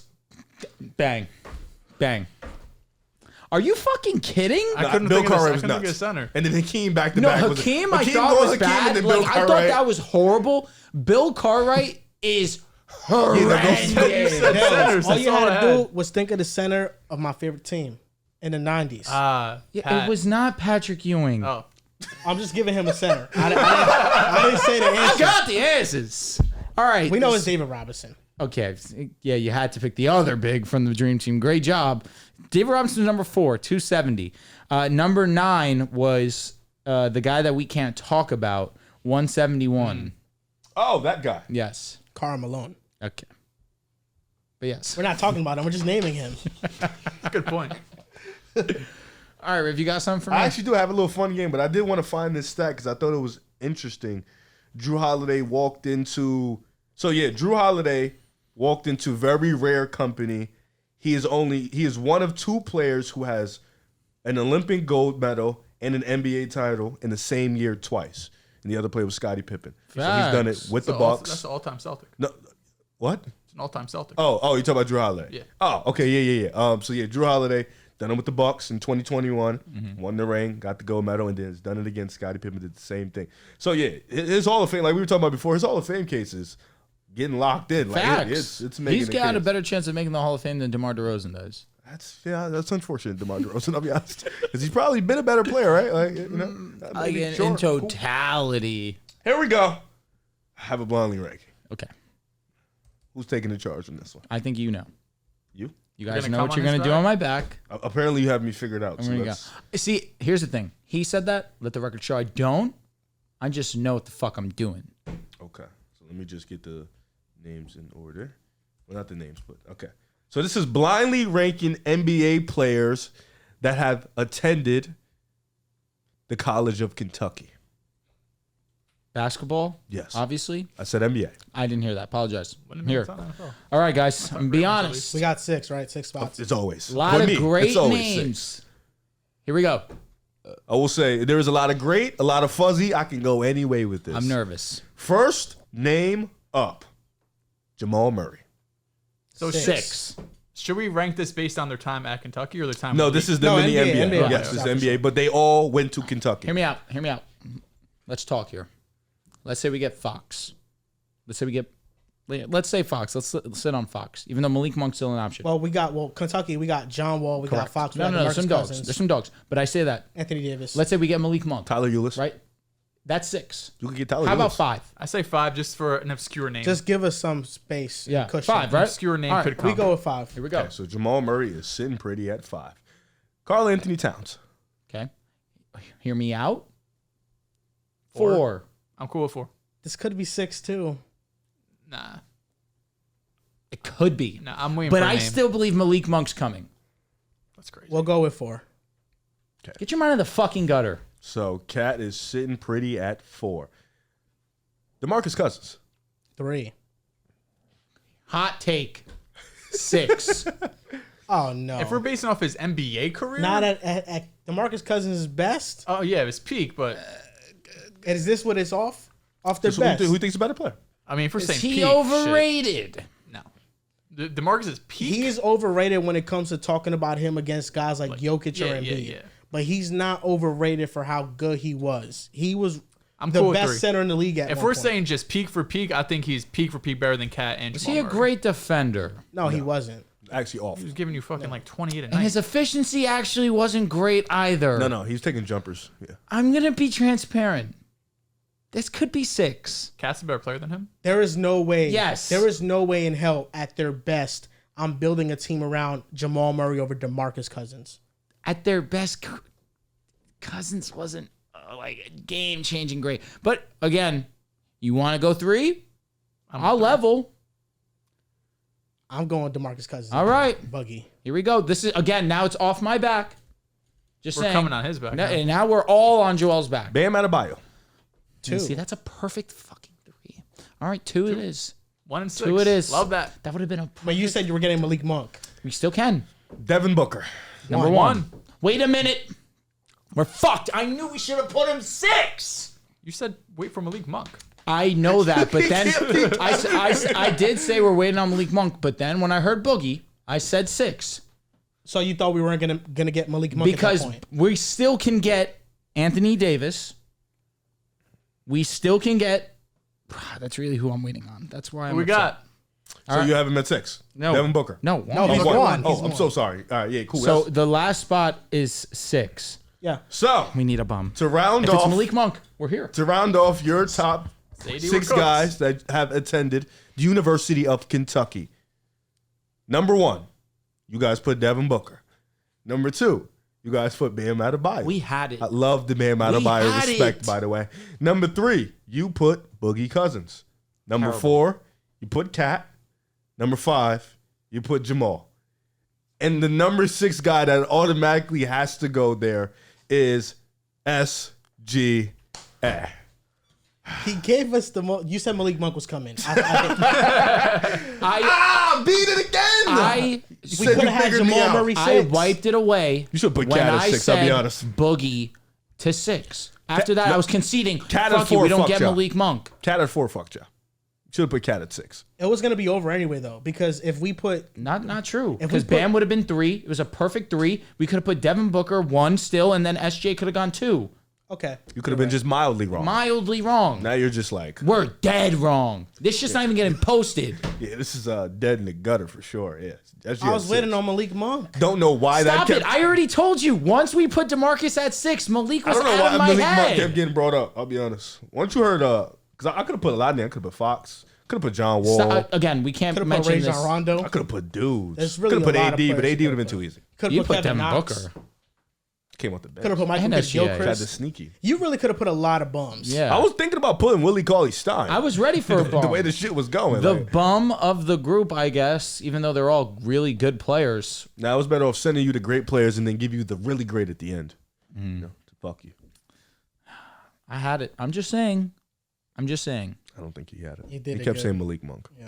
But again, Like I don't when know why. I I don't said, know why that came into his matrix. if you guys keep bringing that up, I said Boogie at 6. Malik Monk's dead at that point. should have started with Cat at 6.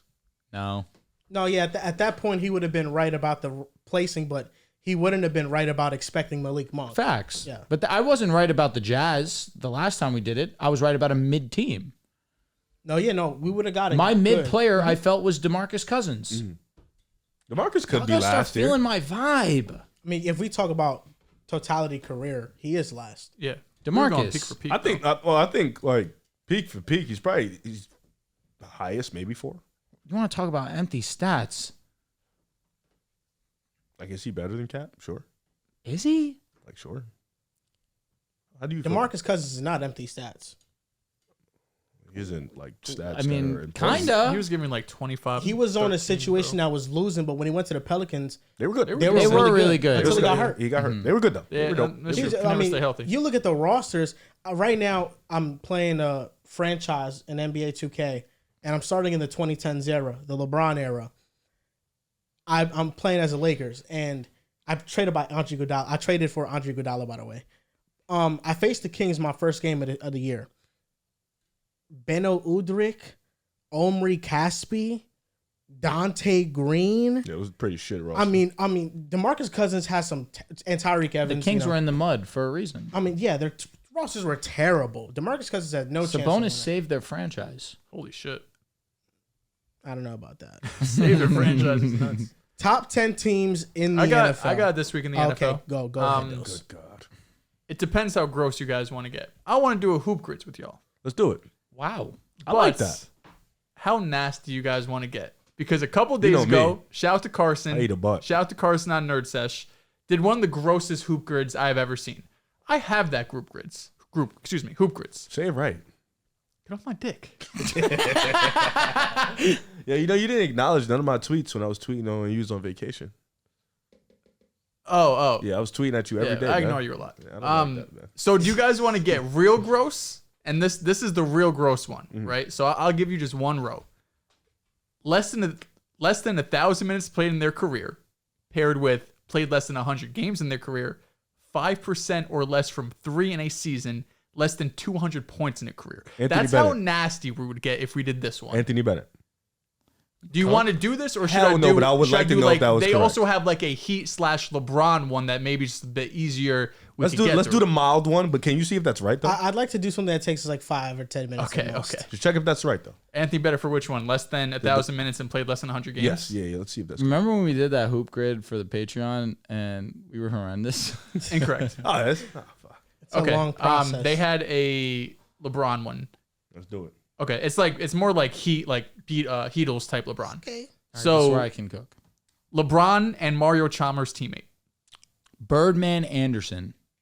So we're going one by one. We Well, could get I get think- more obscure. I think we should get so the rarity score. Do you guys know how the rarity score works? Yeah. So like you add up the percentages. Joel Anthony. Okay. I think we should look before- for like a sub like 20% type. Joel Anthony was perfect. Before Birdman we- Anderson's also going to be low too. Before we he's a do this, fake guy. Dehls, He's can you no- screen record your screen? Okay, I screenshot it, but I could also screen record. Yes. Let's do it. Was Brendan Hayward also on squad, or am I thinking of? I think Joel Anthony was the guy I was thinking of. Might be Joel. Greg Oden. Greg Oden's a very good one. LeBron and Mario Chalmers, Greg Oden. Wait, wait. I feel like Joel Anthony is a great name. What was that dude? The Quinn dude? Quinn Cook. No, the white No. guy. Oh, Chris Quinn. Chris Quinn. Yeah, he's the assistant coach now for the Heat. I think he might have played with both. Eddie House. Okay. Wait, it doesn't necessarily have to be when they played together. Just has to be a teammate of LeBron and Mario Chalmers. Norris Cole. I feel like everybody knows he played Yeah, with he is a pretty popular name. them. Listen, Joel Anthony is a great name. Hold on. James Jones. We could do Joel and see what the percentage is. Yeah, do it. of Let me course. put my computer down. Joel Anthony, 4.35%. Yes, had a great. That's fine. That's a So solid pull. if we're trying to get, just saying, what should our goal be here? 20.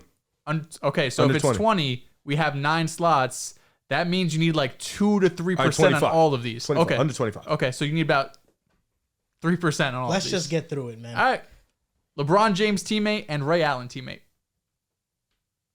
Eddie House. Jeff Green, Eddie House is a good one. Jeff Green's known. Rashard Lewis. Known. Was he a teammate of LeBron? No, he did. Yeah, he played with LeBron. And yeah. he played with Ray Allen Yes, with the yes, Sonics. Yes. Mhm. Wait, let me think of some names. Hold on. Just give me a second.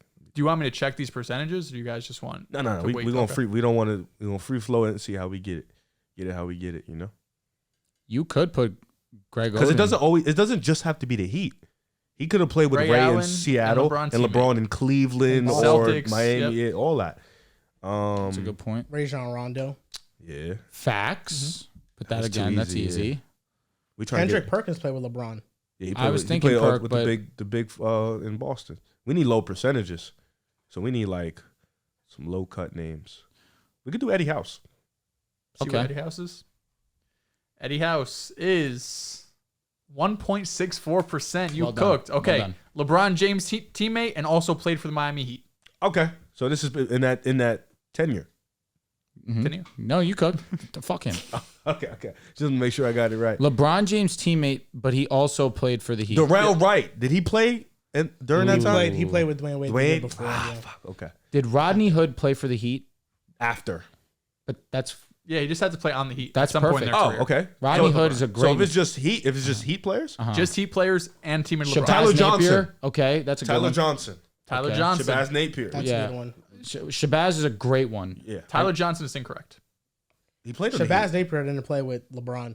Oh, wait. So it is LeBron. teammate. Oh. That's he didn't play. And they were never teammates. I thought he got drafted. Yeah, and then LeBron left. Okay, I'm back to Rodney Hood. Rodney Hood did not play with LeBron. He did on With Cavaliers. Rodney Hood is incorrect. No, it's never LeBron played and with the the Heat. Heat. That's what I'm saying. So he never played with But Rodney. He I never thought played it with was- the Heat. No, it's LeBron It's and the only Heat. Heat. That's why I It's thought it was a anyone bugger. in the Heat's history who also played with LeBron. Yes, that's Rodney what it is. Hood never played for the Heat. Then that's really what it comes down Nah, to. he played for the Heat. I don't remember him playing for the Heat. Unless I'm Let me reading this search it wrong up. and it's just supposed to be LeBron's No, career, no. but it's just a picture of the Heat. Because Tyler Johnson played for the Heat. He never played for the Heat. Oh, that's what it was. He played for Portland. I know that. Unfortunately, not Portland here. Color schemes. No, he never played with LeBron. I'm thinking of the lefty that played with Wade.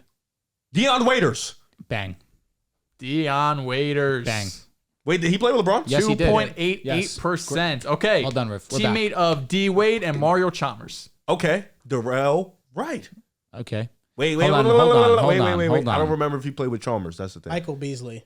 That's a great name. That's a We really get a low percentage. Help me Antoine out. Walker. What's the name of the Justice Winslow? That's another Michael one. Beasley is 1.6%. Oh, fucking cook. Yeah. Go. Okay. Okay, brother, you do know though. We're talking. Yes. You keep just writing stuff That's down. fine. We got 1%. Yeah, That's just, cool. I just want him to know in case I he know. puts a, you know what I'm saying? got you. A Relax, funny relax. name and shit. All right, like- listen. Justice Winslow is definitely one I'm keeping in my back pocket when it comes to Dwayne Wade. D Wade teammate and Ray Allen.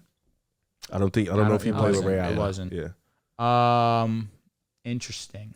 I want to think about Dwayne Wade when he was in Chicago. I actually had the same thought process. That's Rondo, but he's probably a common one.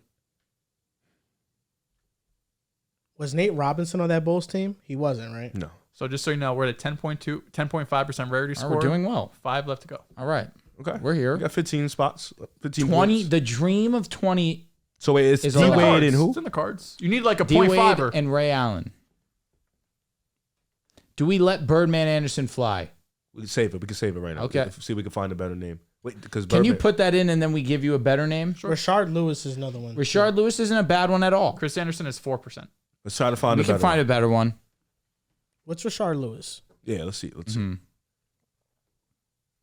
3.1%. Okay, a little bit Let's- better. Yeah, let's try to find a better one. Try to get a 2-1. We could also Should we come type back in to Greg this if Oden? you wanted to. I feel like we type in 3. We got to pick one. Greg Oden is 1.4%. Let's fucking go. Yeah, Okay. that's the one. There's D that. Wade teammate and also played for the Heat. Darrell Wright. Justice Winslow. Let's try both. Okay. Justice Winslow. What the fuck? You know how to spell it? Oh, I didn't know it was with an S. Justice Winslow is 1.2%. We can keep that. We don't Come even know. on! We can keep that. We All don't right, even we're on the need that. last row now. Chris Bosh teammate and Mario Chalmers. We have life. We can get 20. We You're can at do whatever the fuck. 13.2. We can do whatever we want Should here. we dream about 15? Say Birdman. Call it a day. Mike Oh, Miller. low key. Mike Miller. Say Mike Miller. No.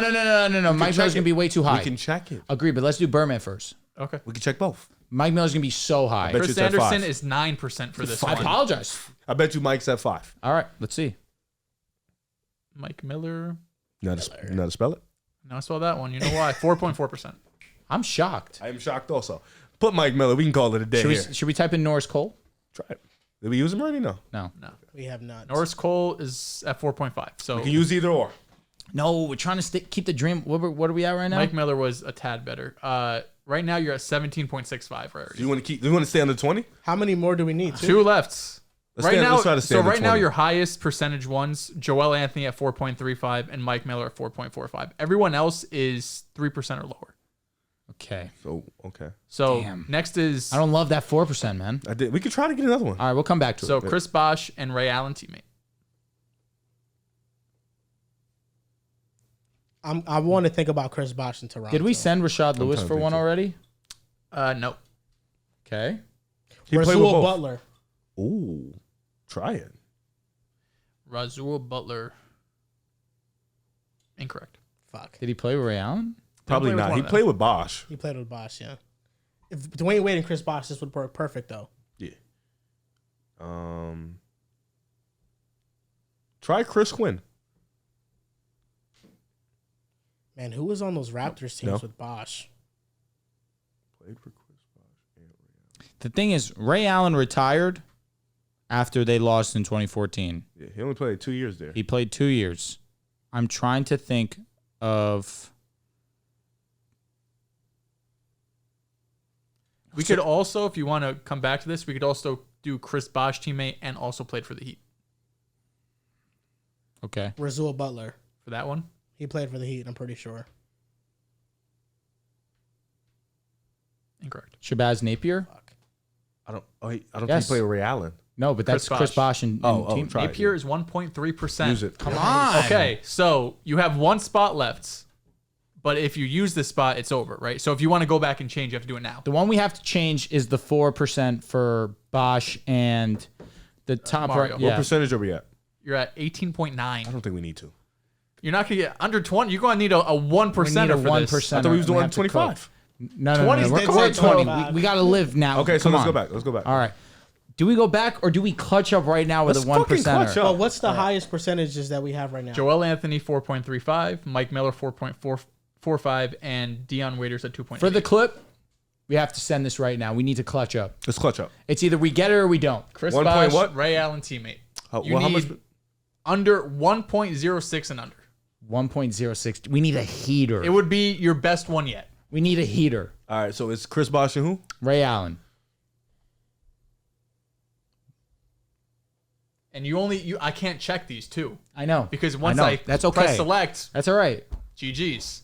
It's either we get it or we don't, and I'm okay to live with that. Let's do it. Let's lock in Chris Bosh and Ray Allen. Why can't I think of big man on the Heat right now?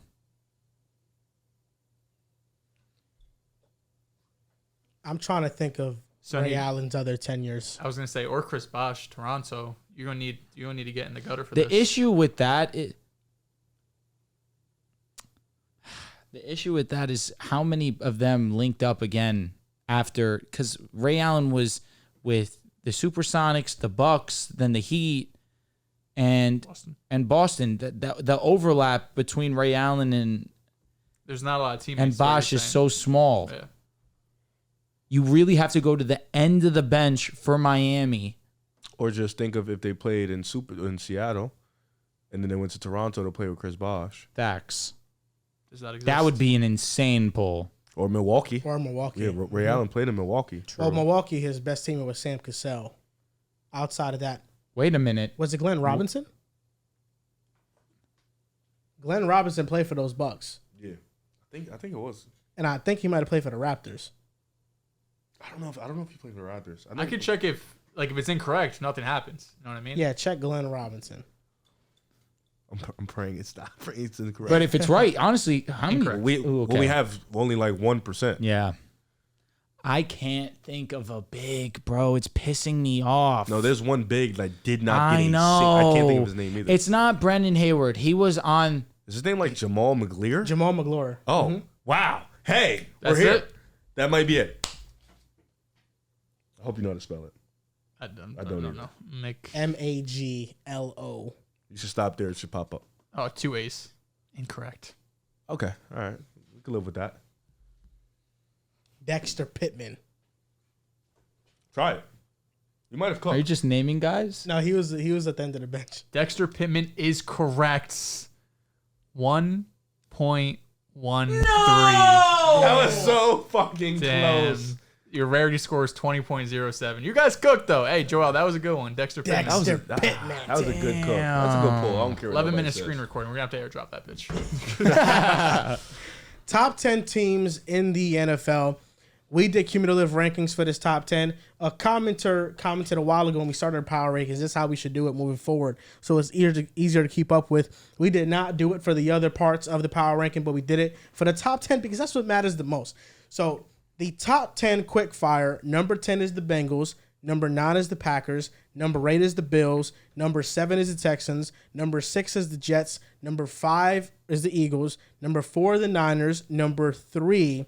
What, we're giving the whole list away without talking about the teams? Well, we're going to talk about, I'm going to name the list and talk about 10, and then we go to 1.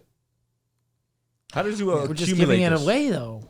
Yeah, I mean, what's the reveal? They're going to wait an hour not to that get to number 1? complicated, No, I'm curious. I You don't get actually. everyone's list, and then you average out the. Yeah, Oh, that's okay. what it That's how you was. did it? I thought you put it through like this advanced system or something like that. No.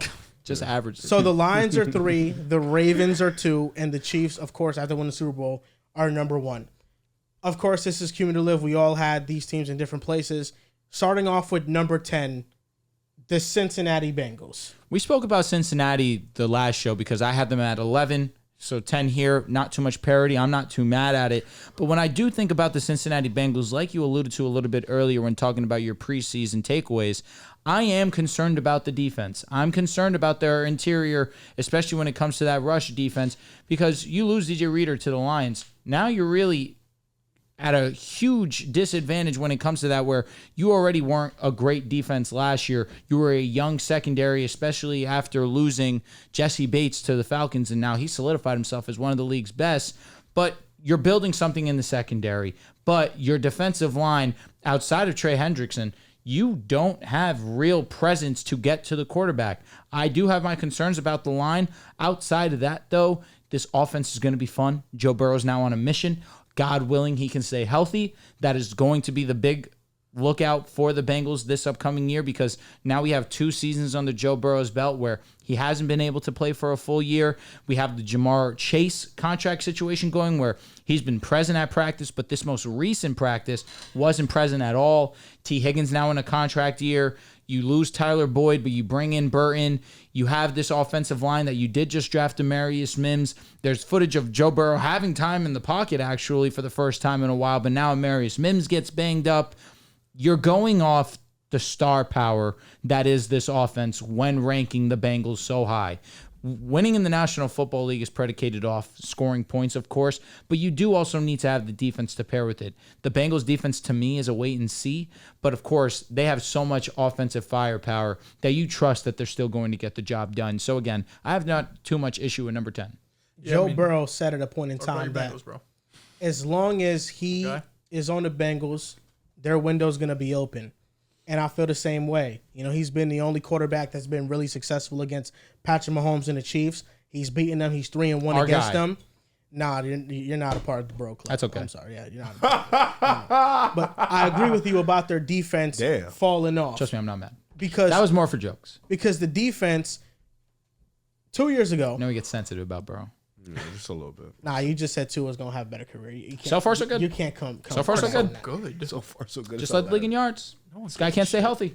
You Stay look healthy, at- please. Begging you. In 2022, the Bengals defense were 9th on early downs. That was 32nd last year. 12th in defensive efficiency. That was 30th last year. 14th to 28th in pass defense. I think their pass rush is solid. They finished 15th in pressure rate, and the addition of Sheldon Rankins, he's a pass rush specialist, that'll be a nice boost to them.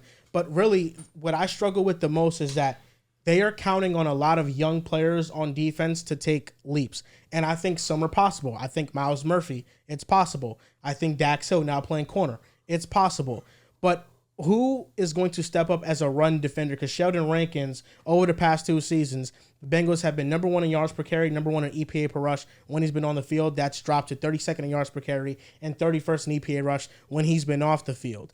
But Luanarumo, to all the credit we give him, this is the time to prove himself once again as one of the better defensive coordinators. And what helps the Bengals is that last year they faced the number 1 toughest schedule in the NFL. This year, they faced the 6th easiest schedule in the NFL. The amount of playoff teams they faced last season was 11. In those playoff games against the playoff teams, they went 4-7 versus 5-1 against non-playoff teams. Facing 11 playoff teams last year was the most that any team has faced since the year 2000. This was an insanely difficult path for the Bengals, and they still went 9-8. And Joe Burrow was unhealthy, and after week 9, he wasn't playing a down for them again.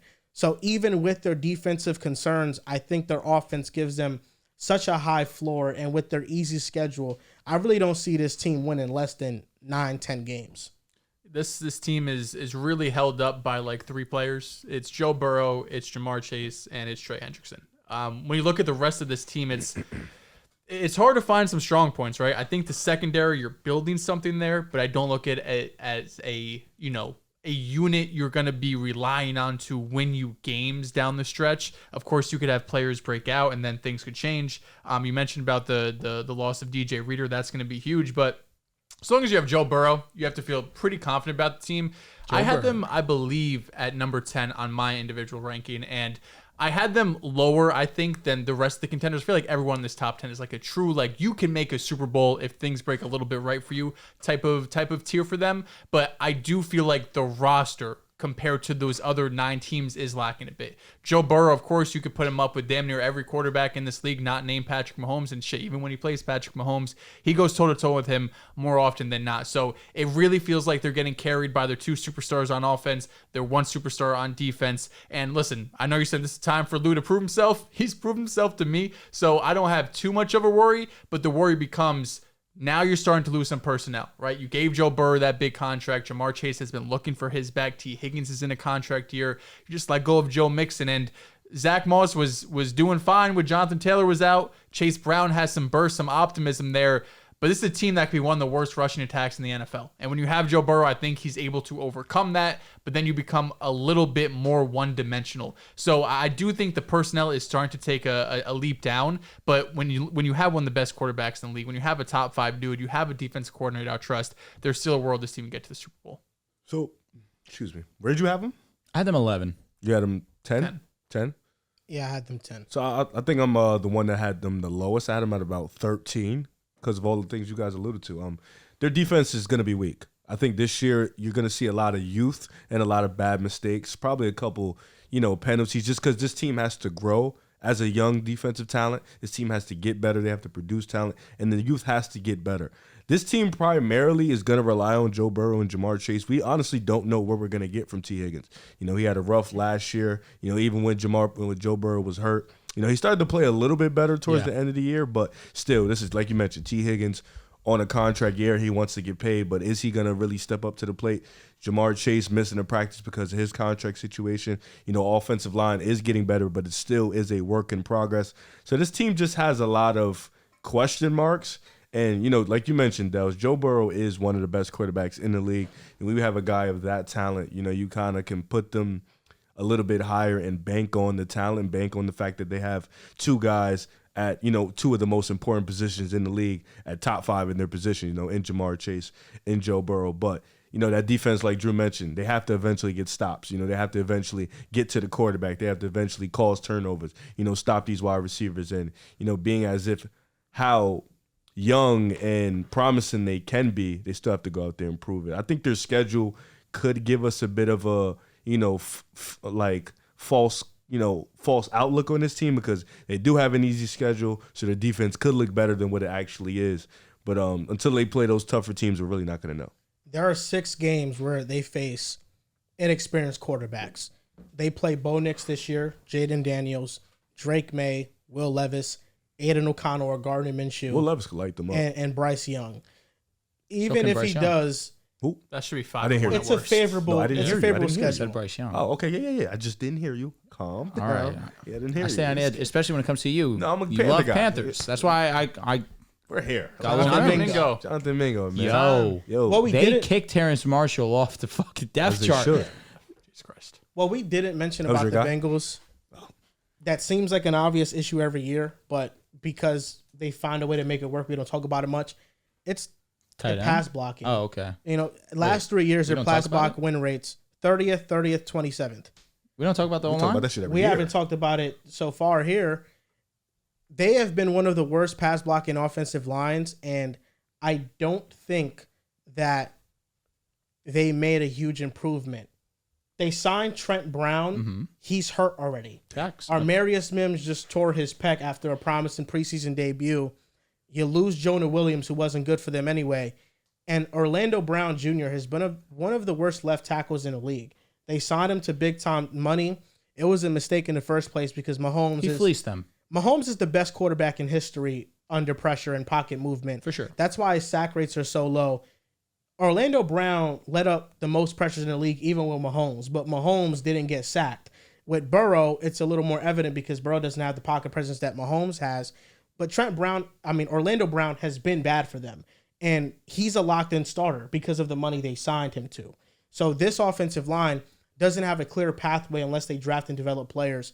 And their early draft picks really haven't had great returns, like Cordell Volson at guard. He's like average at best. So even with the defensive issues we've mentioned, this offensive line, even when we've seen a history of they're able to overcome it, it's still a serious problem, especially for both the pass and the rush game. That's a bad division to have a bad offensive line. That is for sure. Guess who's coming? You? Oh, The Steelers? what? Why would I ever He's say right. that? Because their defensive line's amazing. I meant the other team, but yeah. The Ravens? The Ravens. We can continue to troll. I guess fun is cool. Number 9. We got a If 9, this man. if this wasn't cumulative, you would have had the Browns very high. You would have had them at 6. You know, I slept on it. Thank God. No, I didn't change the. No, I slept on the fact that why I put him there. And I was thinking about this, Joel. If I'm gonna go in on the team, I have to go in on the quarterback. Go all in. You know what I'm saying? So I thought So about you're it. all in on Deshaun. So I was just like, you know what? Nobody's doing Takes it. to his character. I might as well just be like, he's back. He's gonna be back. You know. But why So lie to yourself? yeah. If You can be all in, but not lie to yourself. no, you know what? You've lied to yourself for some time. Drew has done it. Joel has done it. I feel like why not? If I believe in this team so much, fucking Just just go blind all in faith type and vibe. see what it is. So I thought about it and I was like, you know what? If Deshaun is like the 14th ranked quarterback in the league, they're like top 16. And there was a time where somebody said that he was up there with Mahomes in talent. He wasn't was. me, but I will say, I'll stand on that. Peak Deshaun was crazy. So that was- was never a convo. He was He blew a 4,700, 24-0 lead in the 70%. Matt Ryan goes 23 lead. Oh, shit.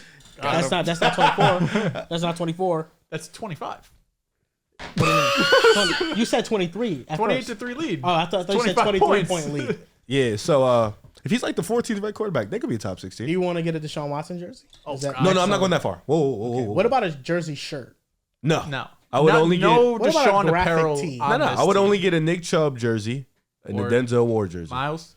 I like that Miles, but I'm not like a fan. 95, tough. You should give me your Josh Gordon jersey. No, Now he can have that. That's his. thank you. I would love maybe I'll get a Denzel Ward jersey this year. You wanted your Trayvon Duvall, my Josh Gordon. Listen, we're all That's here my for it. guy. We're all here for it, man. Number 9 is the Green Bay Packers. And to me, this easily a top 3 team in the NFC. I think they could be vying for the number 1 spot in the NFC. Easily. I think when you look at the Green Bay Packers, it's really a tale of 2 seasons. It's how they started their first 9 games, weeks 1 through 9, and then weeks 10 after. And a lot of what they struggled with, I thought, was game planning issues and poor script management. 20.9% of their first half drives featured an explosive play weeks 1 through 9. That was 32nd in the NFL, while Jordan Love had the highest target depth in the NFL. So they were trying to get deep plays down the field, but defenses were planning for that more. But from week 10's onward, 59.2% of the first half drives featured an explosive play, which was 3rd in the NFL. Matt LaFleur made 3 major changes. Number 1 is they emphasized explosive plays, and that led to higher scoring rates. Number 2, the game script was better. The first 15 plays, weeks 1 through 9, which I put a lot of emphasis on Matt LaFleur, because first 15 plays are, you're a coach, you come into the game, these are your plays in your back pocket that you're starting off the game with. 30th in success rate, weeks 1 through 9. Weeks 10 onward, they were number 1 in success rate. Matt LaFleur, mid-season, changed his identity as a play caller, and he improved drastically. And that's why the 2-4 start led to a 7-3 finish, because they became one of the best offenses, one of the most explosive, consistent offenses in the NFL that also jumped out to early leads. Weeks 1 through 9, they averaged 1.6 points in the first quarter, only above the Giants and Jets, and 2.9 points in the second quarter, which was 32nd. Week 10 onward, they averaged almost 15 first half points and 7.2 first quarter points, which was 2nd in the NFL. They made those drastic changes, and that's why even early on in the season, I don't think Jordan Love played bad, because the common dialogue around Jordan Love is he only had half of a great season. But I thought he only really had 3 or 4 bad games because to begin the year against the Bears, the Falcons, and the Saints, I thought he played well. It was just the poor game script from Matt LaFleur and the miscommunication of a very young offense that led to them being so bad. In the second half, Matt LaFleur turned it around, and that's why you got better returns. But this offense was legitimately horrible in the first half. Now, understanding what works, having a full offseason to know what works, I'm super confident in this team. I'm super confident in the scheme change going from a 3-4 to a 4-3. So now these pass rushers can be more aggressive and they don't have to worry about dropping back. And I'm also really high on the offensive line. This was a young offensive line that had the second best pass block win rate. The one thing that's concerning for me out of everything is their running back position. I think Aaron Jones is better than Josh Jacobs. Josh Jacobs last season had a terrible, inefficient season behind an offensive line that I think is somewhat decent. Josh Jacobs ranked 48th out of 49 running backs in explosive run rate this past year. There's a lot of mileage on his legs. He's gotten a ton of workload, even though he's still a young player. And I think Aaron Jones at this point, while more injury prone, just gives you a more explosive factor. Can Josh Jacobs return back to form? Maybe. He's only a year removed from leading the league in rushing yards. But last year, he was genuinely awful. And that's my biggest concern with this team. And the kicker. You know, Carlson, I think, is probably going to lose his job to Greg Joseph. Andres, right? Andres Carlson, that's his brother. Yeah, it's his brother. Daniel Carlson's brother. So I look at the Packers, and again, I try to, when I'm evaluating the Packers for this upcoming season, I don't look at the offense as much because you trust what they're going to produce. Of course, you have Jordan Love, Matt LaFleur. They really did click for the last 9 weeks of the season. You mentioned the 3 games early on that you think that he played poorly. I think you have to bring up that Raiders game versus I'm saying he played well those first 3 games. Gotcha. The games he played poorly in, I thought, were the Raiders, Lions, Vikings. Correct. That's agreed. That's kind of what that's exactly what I meant to say. If that didn't come out clearly, apologize. But again, the last 9 weeks of the season for Jordan Love were amazing. And you saw Jaden Reed start to break out into the scene. You saw Aaron Jones when he was healthy, what he was able to input into this offense. Of course, you don't have him anymore. Josh Jacobs, I agree with you, although not the same rusher that he was 2 years ago. I think that in this offense, given the firepower that they do have, hopefully Christian Watson can stay healthy. I am a believer. I think that he is a big play waiting to happen. His body simply fails him. If he's on the field, I do think that he's a positive. You saw Dontavian Wicks in his one play. He was able to take it to the crib. Obviously, he has the skill set to be great. And then what we're hearing in early reports is that Romeo Doubs is still his favorite target, his most consistent target. And we saw that last year. There's options on this offense for Jordan Love to have success with. Now, why I say I look at the defenses, there is now a change in philosophy. Obviously, we understand that the defensive coordinator that they had last season was horrendous, and people were very vocal about it. But you bring in Jeff Hafley from Boston College. He was a 4-year head coach over there. Now he comes in, brings you a new philosophy. But you do have some really good personnel on this defense. Of course, we talk about Rashawn Gary. Hopefully his usage comes up. We understand the impact that he does have on that defensive line. You, of course, have to respect Quay Walker, who he's making strides as a linebacker. But the secondary, Stokes, of course. You have Jair Alexander, who is the highest paid corner. Can he stay healthy? You bring in Xavier McKinney, one of the better safeties in the game also. There's talent at every level when you look at the Green Bay Packers. To me, they have the roster that, yeah, we can be talking about them as serious contenders. It's just me a matter of, can they put it all together on the defensive side, even though we know they do have the personnel. I trust this offense. I have no questions about it. This is going to be a fun team to watch. I think all of these teams in the top 10, outside of like 1 or 2, all of the common theme of these teams have questions, but you have an elite quarterback, so we probably don't care as much, right? Like, I think we look at teams just outside the top 10. We look at Miami, we look at Dallas, like Tua and Dak, really solid quarterback play. But I don't think we think of them as like elite upper echelon type guys, right? And that's how I think of Jordan Love. That's why I have the Packers above those type of teams that, although they still have question marks, you just trust the quarterback and the offense so much that it's hard to see a world where this team, at a bare minimum, doesn't make the playoffs. And at a bare minimum, they should be a team that is looking for that number 1 seed, that is looking for a championship run, because you have Jordan Love coming off his, more or less his rookie season, first year starting in the NFL, and you already won a playoff game. And he had a playoff moment that a lot of quarterback shit, like Lamar, 2-time MVP, who hasn't really had that moment in the playoffs yet. So although this is only year 2 starting for a quarterback, the expectations are super high. The only real questions I have for this team, I think there's a few. One, Josh Jacobs is a valid question. You also have Marshawn Lloyd, who's a 3rd-round pick who has some explosiveness, but is dealing with a soft tissue, I believe a hamstring injury in training camp right now. So it looks like A.J. Dillon's going to be the backup there. And Josh Jacobs and A.J. Dillon being your 1-2 punch at running back when you've had historically Aaron Jones and A.J. Dillon, so you kind of have that thunder and lightning effect. I don't love that. And Josh Jacobs is coming off his least efficient season of his career so far. At the wide receiver position, I think you have a lot of guys you love. Romeo Doubs, Dontavian Wicks, Christian Watson. There's a bunch of guys that can get open, but I do worry down the stretch, NFC Championship game, 2nd round of the playoffs. Do you wish you had a real number 1? Do you wish you had a guy like Brandon Ayuk, for example, that one-on-one can just consistently win on the outside? Because although all of these guys can win in their role, I do worry just that biggest moment. I wish I had a guy at number 1 that I can trust on any given play. And then lastly, just changing defensive coordinators. I think it's hard to get worse than what you had last season because there is a ton of talent. Of course, you bring over Xavier McKinney, who's one of the best safeties in the NFL, so that secondary should get a boost. And when they're healthy, that could be one of the better secondaries in the league. But if this defensive coordinator, if Hafley can take this team a notch up, like we saw Mike McDaniel do with the Ravens defense last season, all of a sudden you have a potential top 10, maybe even top 5 defensive unit. I think the talent is really there to do it. You pair that with Jordan Love in this offense, and that's why we have them top 10, top 9 team, and a team that things break right can win a Super Bowl. Riv. No. I was just reading something about Rashawn Gary. Dog, Jersey. Nice. Yeah, he's one of them Michigan. dudes. Yeah, Michigan.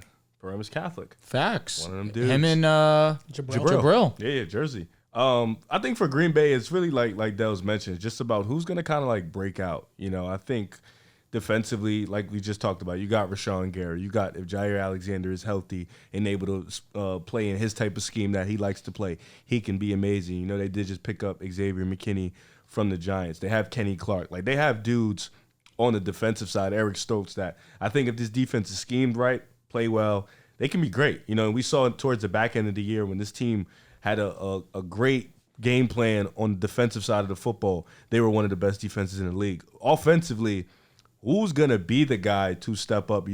Is Josh Jacobs going to be the guy that can still maintain all those carries, and can he be an efficient runner? Who's it going to be between Dobbs, Watson, Wicks, Reed? Like, who's going to be the superstar that steps up and be that number 1? Because I think sharing the sugar is good. I think having a plethora of good wide receivers is good, but you need a game breaker. You need a game changer. You need somebody to, that can be that number 1. And they have a lot of guys that could be that, but it's about who's going to step up and actually show us that ability. I think putting Green Bay at 9 is fine. I had them like 11, so, that's not really far off. I think for them, it's just about having a consistent, because like you mentioned, they didn't have a consistent game plan on a week-to-week basis last season, and you saw a kind of a tale of two halves between this team. So for them, Green Bay, it's just about how young they are and putting a consistent game plan, going forward for each game every week. If they can do that, I think they can be one of the best teams in the NFC. Matt LaFleur had a press conference where he talked about how annoyed he is with everybody talking about a wide receiver I just one seen that. And a breakout. I agree with him to a certain extent because I don't think that anybody on this team has to break out for them to have an elite level offense. They can all remain the same and still have that type of offense, but they're young enough to the point that you expect them to take leaps in their game. It might not be a leap to where they are one of the 10 or 15 best receivers, but if you have 4 high-end wide receiver 2s on a team, yes, maybe an opposing team's first cornerback can take that away. But then an opposing team's second, third, fourth cornerback probably is not going to be as good to take everybody away. My biggest optimism, and I had the Packers ranked higher, but cumulative, it was 9th. My biggest reason for being optimistic on the Packers is the defensive change. And this is why I think they can win a Super Bowl. Joe Barry, it is hard to understate how awful he was as a defense coordinator. They played quarters coverage, soft zone. It's the reason why Baker Mayfield had a perfect passer rating at Lambeau Field, because Mike Evans, their receivers had free releases off the line. Yeah. Bryce Young, 312 yards, 2 touchdowns, best game of his career. Packers, what did they do against them? They played soft. They're giving them free releases. If you give good receivers free releases, they are going to torch you. But I feel like this team, especially in their run defense, you're forcing the defensive line to be responsible for a gap and a half.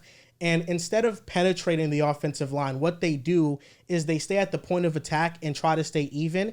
And the responsibility now becomes at the second level to safeties and the linebackers to be responsible and have the pressure of making stops in the run game. Versus Hafley's scheme is a 4-3. Now, Rashawn Gary, Kenny Clark, Lucas Van Ness, all of their edge rushers, Devontae Wyatt, their defensive linemen, they all have to worry about just getting after the passer, being aggressive. When you talk about playing in the run, they just worry about one single gap, penetrating that gap. And now instead of the second level defenders being responsible for tackling in the run, they are more so doing cleanup duty because their defensive line is getting after it in that way and they're being aggressive. Not only that, but Hafley is somebody that plays a lot of man and cover 3 single high safety looks. It's not a quarters look. If you play in that scheme, you really need to rely on your talent to be really good. But the thing about the Packers is I think they have a corner in Jair who is a shutdown corner at his absolute best. Eric Stokes has been phenomenal at camp, and that's why they drafted Evan Williams and Javon Bullard to complement Xavier McKinney. I think the safeties additions they've made this offseason, they overhauled the group from being 32nd in the league to now being a top 5 safety group in the league with Xavier McKinney, who is a ball hawk and makes plays. The Packers last year were 32nd or they were 31st, only above the Titans in getting interceptions.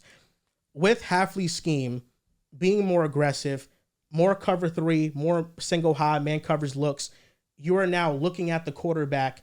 You are going to have more interceptions. So I think this scheme benefits these defenders that are so talented. So now we're looking at more turnovers. We're looking at more havoc being created. And I feel like with Joe Barry, he looked great against Kansas City, right? But a quarter scheme is designed to stop someone like Mahomes. You beat us by a million cuts. We bend but don't break.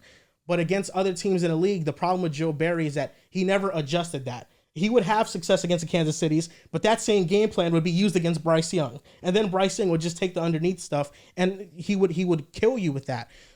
Joe Barry was so awful, and I think the Packers, now with Jeff Hafley, I'm really a believer in this scheme, and I think this defense is going to be one of the 10 best defenses in football. And with their offense, this is why I think they have such high of a ceiling in the NFC, and they can win the Super Bowl. They can make it out there, NFC, but I think they could win it as well. Yeah, we got it 8. The Buffalo Bills at number 8. Here we go, Riv. Now, Riv, Yo. you lost Stephon Diggs, Gabe Davis, Leonard Floyd, Micah Hyde, Mitch Morris, Tyrell Dodson, Trey White, Gabe Davis walked. Jordan Poyer. It's a lot of players the Bills lost. Jordan Poyer walked. And they face one of the more difficult schedules in the NFL this Including year. the Jets twice. They face this year's number 1 schedule of defenses. So this offense that lost an elite receiver is now going up against elite defenses. What do you expect for the Bills? I think I'm more excited about their defense. I think when you made the trade for Douglas last year, you kind of saw a little bit of a shift in energy on the defensive side of the ball with him, Teron Johnson. You had Poyer there. And then that whole linebacking crew that was young with Bernard Dotson last year, and Matt Milano was out, of course. You just had all of them had kind of a rejuvenated energy. You had guys like AJ making plays, and this defense being able to get stops, their corners being able to lock down. And I think for this year, Matt Milano coming back, Von Miller looks great in practice. I expect this defense to be pretty great. Definitely top 10. They've been that for some while under Sean McDermott. They've been a top 10 defense in the league, but I think it's going to be more realer than other years. I know, over the past couple of years, they've had a top 10 defense statistically, but at times you would see this defense get schemed up pretty easily against or, kind of get torched. I think this year it's going to be more legit. I think for Josh Allen, You have one of the two best quarterbacks in the world. You have one of the best playmakers in the world, one of the best rushing quarterbacks in the world. He doesn't need too much talent. I think you have Dalton Kincaid, who not broke out, but he was a rookie. He was amazing last year. You have Khalil Shakir, who was, broke out last year. You still have Dawson Knox. You have guys like Keon Coleman, who looks great in practice. You have guys like Curtis Samuel. You're going to have to do a lot of kind of what Mahomes did last year in terms of just sharing the sugar, dinking and dunking. Not too many big plays. And I think this offense was gearing towards the end of the year with Joe Brady. You're going to rely on the run game and James Cook. You're going to expect big things from James Cook, which I also expect the big things. But I think this roster, even without Stephon Diggs, I still think they have the defensive talent to be really, really good. And I think their running back core is going to be solid. Their offensive line is one of the best in the league. And then you have outside of Patrick Mahomes, the best quarterback in the league. It's just a relatively weak, unproven wide receiver core, but outside of that, I think they're pretty strong in almost every department. I think with how people feel about Josh Allen, that's why they're ranked so high. I think this is going to be another Josh Allen backpacking show offensively. It's really tough because Josh Allen is 29 now, if I'm correct. Of course, big dude, he could take a bunch of hits, but he's been having to do this for a while in terms of carrying the load on offense. And of course, when you're a high caliber quarterback, Patrick Mahomes, Lamar Jackson, that's your responsibility. But going into this season... 28. Okay, when's his birthday? He turned 28 in May, actually. Okay, just turned 28. Yeah. Gave him a year too much. Jumping the gun here. Should be a Bronco. When you go... he should be a Bronco. When you go into this season and you look at this wide receiver room, like you mentioned, Riv, it is a lot of unproven, right? Curtis Samuel, I think we know what he is. He's been a solid wide receiver 3 type dude. You could do a lot of different things, whether you line him up in the backfield and slot. You could do a lot of creative things with him. Keon Coleman, Khalil Shakir, you have hope for them, but there's not a bunch of certainty going into next season. I think Khalil Shakir, especially in the preseason, showed a couple of things in training camp. He's been doing well. Keon Coleman has been up and down. He played a ton in the preseason, actually, but they really like Mac Hollins, too, coming out of camp. They've been saying that he's someone that could get a decent amount of burn. And then you also have James Cook out of the backfield, who is, when he's on and he's not having his ball security issues, can be one of the more explosive backs in the NFL. They are saying he's having some ball security issues, though, at camp. And, of course, fumbling the ball is going to be a quick way to get off the field. But I think he's just too key of a part to this offense to let that go. I have the Bills at 8 here, and it almost felt like, damn, bro, here you go. Here you go, Buffalo. Here's number 8 for your top 10 team. Josh Allen, good defense, good head coach, an offense coordinator, that's fine. But that's kind of just the vibe I get from this team. It's been a lot of years that it hasn't always been Josh Allen's fault, especially look at the 13-second game against Patrick Mahomes, Kansas City Chiefs a few years ago. But I look at that game against Cincinnati Bengals just 2 seasons ago where you're at home. It's a snow game. This should be Buffalo football. You kind of get dominated that entire game. This past season as well. It just feels like they always keep coming up short. And every offseason, I'm looking for ways at how Buffalo can improve their team, whether that's at the coach/coordinator position, whether that's on the field talent. And this season, I feel like they didn't do either of that. They lost a ton of pieces, some, over the edge, a bit declining, a bit older players. You get some youth in there. I get it. But how did you close the gap on the Kansas City Chiefs is the biggest question mark for the Bills every single season. And going into this season, they feel a bit further away than closer to them. So it's difficult for me, although they're at 8, Super Bowl caliber team, I get all of that, but I just don't know how anyone can convince me that this is the year Buffalo does it. They're up this high because the defense should be good again. Sean McDermott has shown if he's the head coach, they should produce a top 10 defense, and Josh Allen's the second best quarterback in the league, so him alone is going to get you probably 11 wins and a playoff victory, but I just don't see the gap closing between them and the Kansas City Chiefs. We saw the Buffalo Bills defense really improve in that second half of the season. You mentioned it, Riv, when Rasul Douglas was brought on. But now you didn't have Matt Milano for that run. Now you get Matt Milano back, who, of course, is coming back from injury. We're going to have to see how he comes back and how he looks. But when he's on the field, we're talking about one of the best linebackers in football, especially when it comes to being in coverage. I look at this offense, and yes, of course, I do have my question marks about the wide receivers. But you know what? I'm not going to call Josh Allen Patrick Mahomes, but to me, he's the closest when it comes to elevating talent. I say that with the idea you don't need, when you have a Patrick Mahomes, a Josh Allen, you don't need this overwhelming. Of course, I'll throw Lamar in there. Although I'll say when it comes to playoff success, I've seen Josh Allen have a little bit more than Lamar. And I say a little bit, I'm being kind. Yes, I'll say Lamar can elevate and with subpar to average to slightly above average weapons, we see them elevate. Khalil Shakir, Keon Coleman, I'm excited to see what Keon Coleman has in his rookie campaign. But having Dalton Kincaid there also, to me, this is going to be a run-heavy offense. You mentioned how in camp maybe they're not the happiest with James. However, you have Ray Davis there as a backup, God forbid, but we saw how efficient James Cook was as a rusher. His issue with me last season was his hands and not being able to catch the ball and consistently make grabs out of the backfield, or especially when he's called to run routes. We saw him drop a couple touchdowns. He is a great weapon to have. He just needs to lock up his hand his ball security. I fully believe that James Cook is going to be a breakout running back this year. Once again, he's going to be one of the better, more efficient running backs because this offensive line is so sound in front of Josh Allen and James. They're going to be a run-heavy offense with play-action pass and, of course, just trying to push the ball vertically. When you have Khalil Shakir, who's a fast kind of guy, you have a Swiss Army knife in a Curtis Samuel, you're going to have to work on not necessarily chunk plays, but again, maybe we see Josh Allen enter this quote-unquote game manager phase of his, where that's not necessarily a bad thing. We just saw the most dynamic, the most insane player in Patrick Mahomes learn it doesn't have to be a big play every time to play winning football. We saw that from the Bills in that second half of the season when they really started to win consistent football, started to play consistent football. When, again, Josh Allen didn't necessarily, he is playing hero ball, of course, when it comes to his legs, but you're not making these insane passes on a consistent basis, really trying to push the ball downfield. That's not going to be their offense this season, especially with the weapons that they have. I think we're going to see a more meticulous Josh Allen than what we've seen in years past, and again, that's still going to be another level to Josh Allen's game that he's going to get. But you mentioned it. This is a top 2 quarterback in the world. I do believe that. And when you have to adjust to your personnel around you, naturally that can elevate you. And I do believe that Josh Allen and this Bills offense can do that. Defensively, I don't have my worries about it. I hope for as a fan, Von Miller is healthy and plays a lot better than what he showed us last season. I just believe that the Buffalo Bills are too consistent as a team right now, especially with Josh Allen at the helm, to not be a top 10 team. This was my number 9 team on my top 10 rankings, so having them at 8, I have no issue with that. You have to respect what has not been broken for the last couple of years, that Josh Allen has been elite. If there's one year the Bills are going to miss the playoffs, it's going to be this year. They face a ridiculously tough schedule. They face an elite schedule of offenses. They face an elite schedule of defenses. When you talk about managing a game, I agree. I think that Allen and Mahomes and the top-end quarterbacks take it a step further. It's not managing a game. They control the game. Definitely. With just what they're able to do, understanding situations.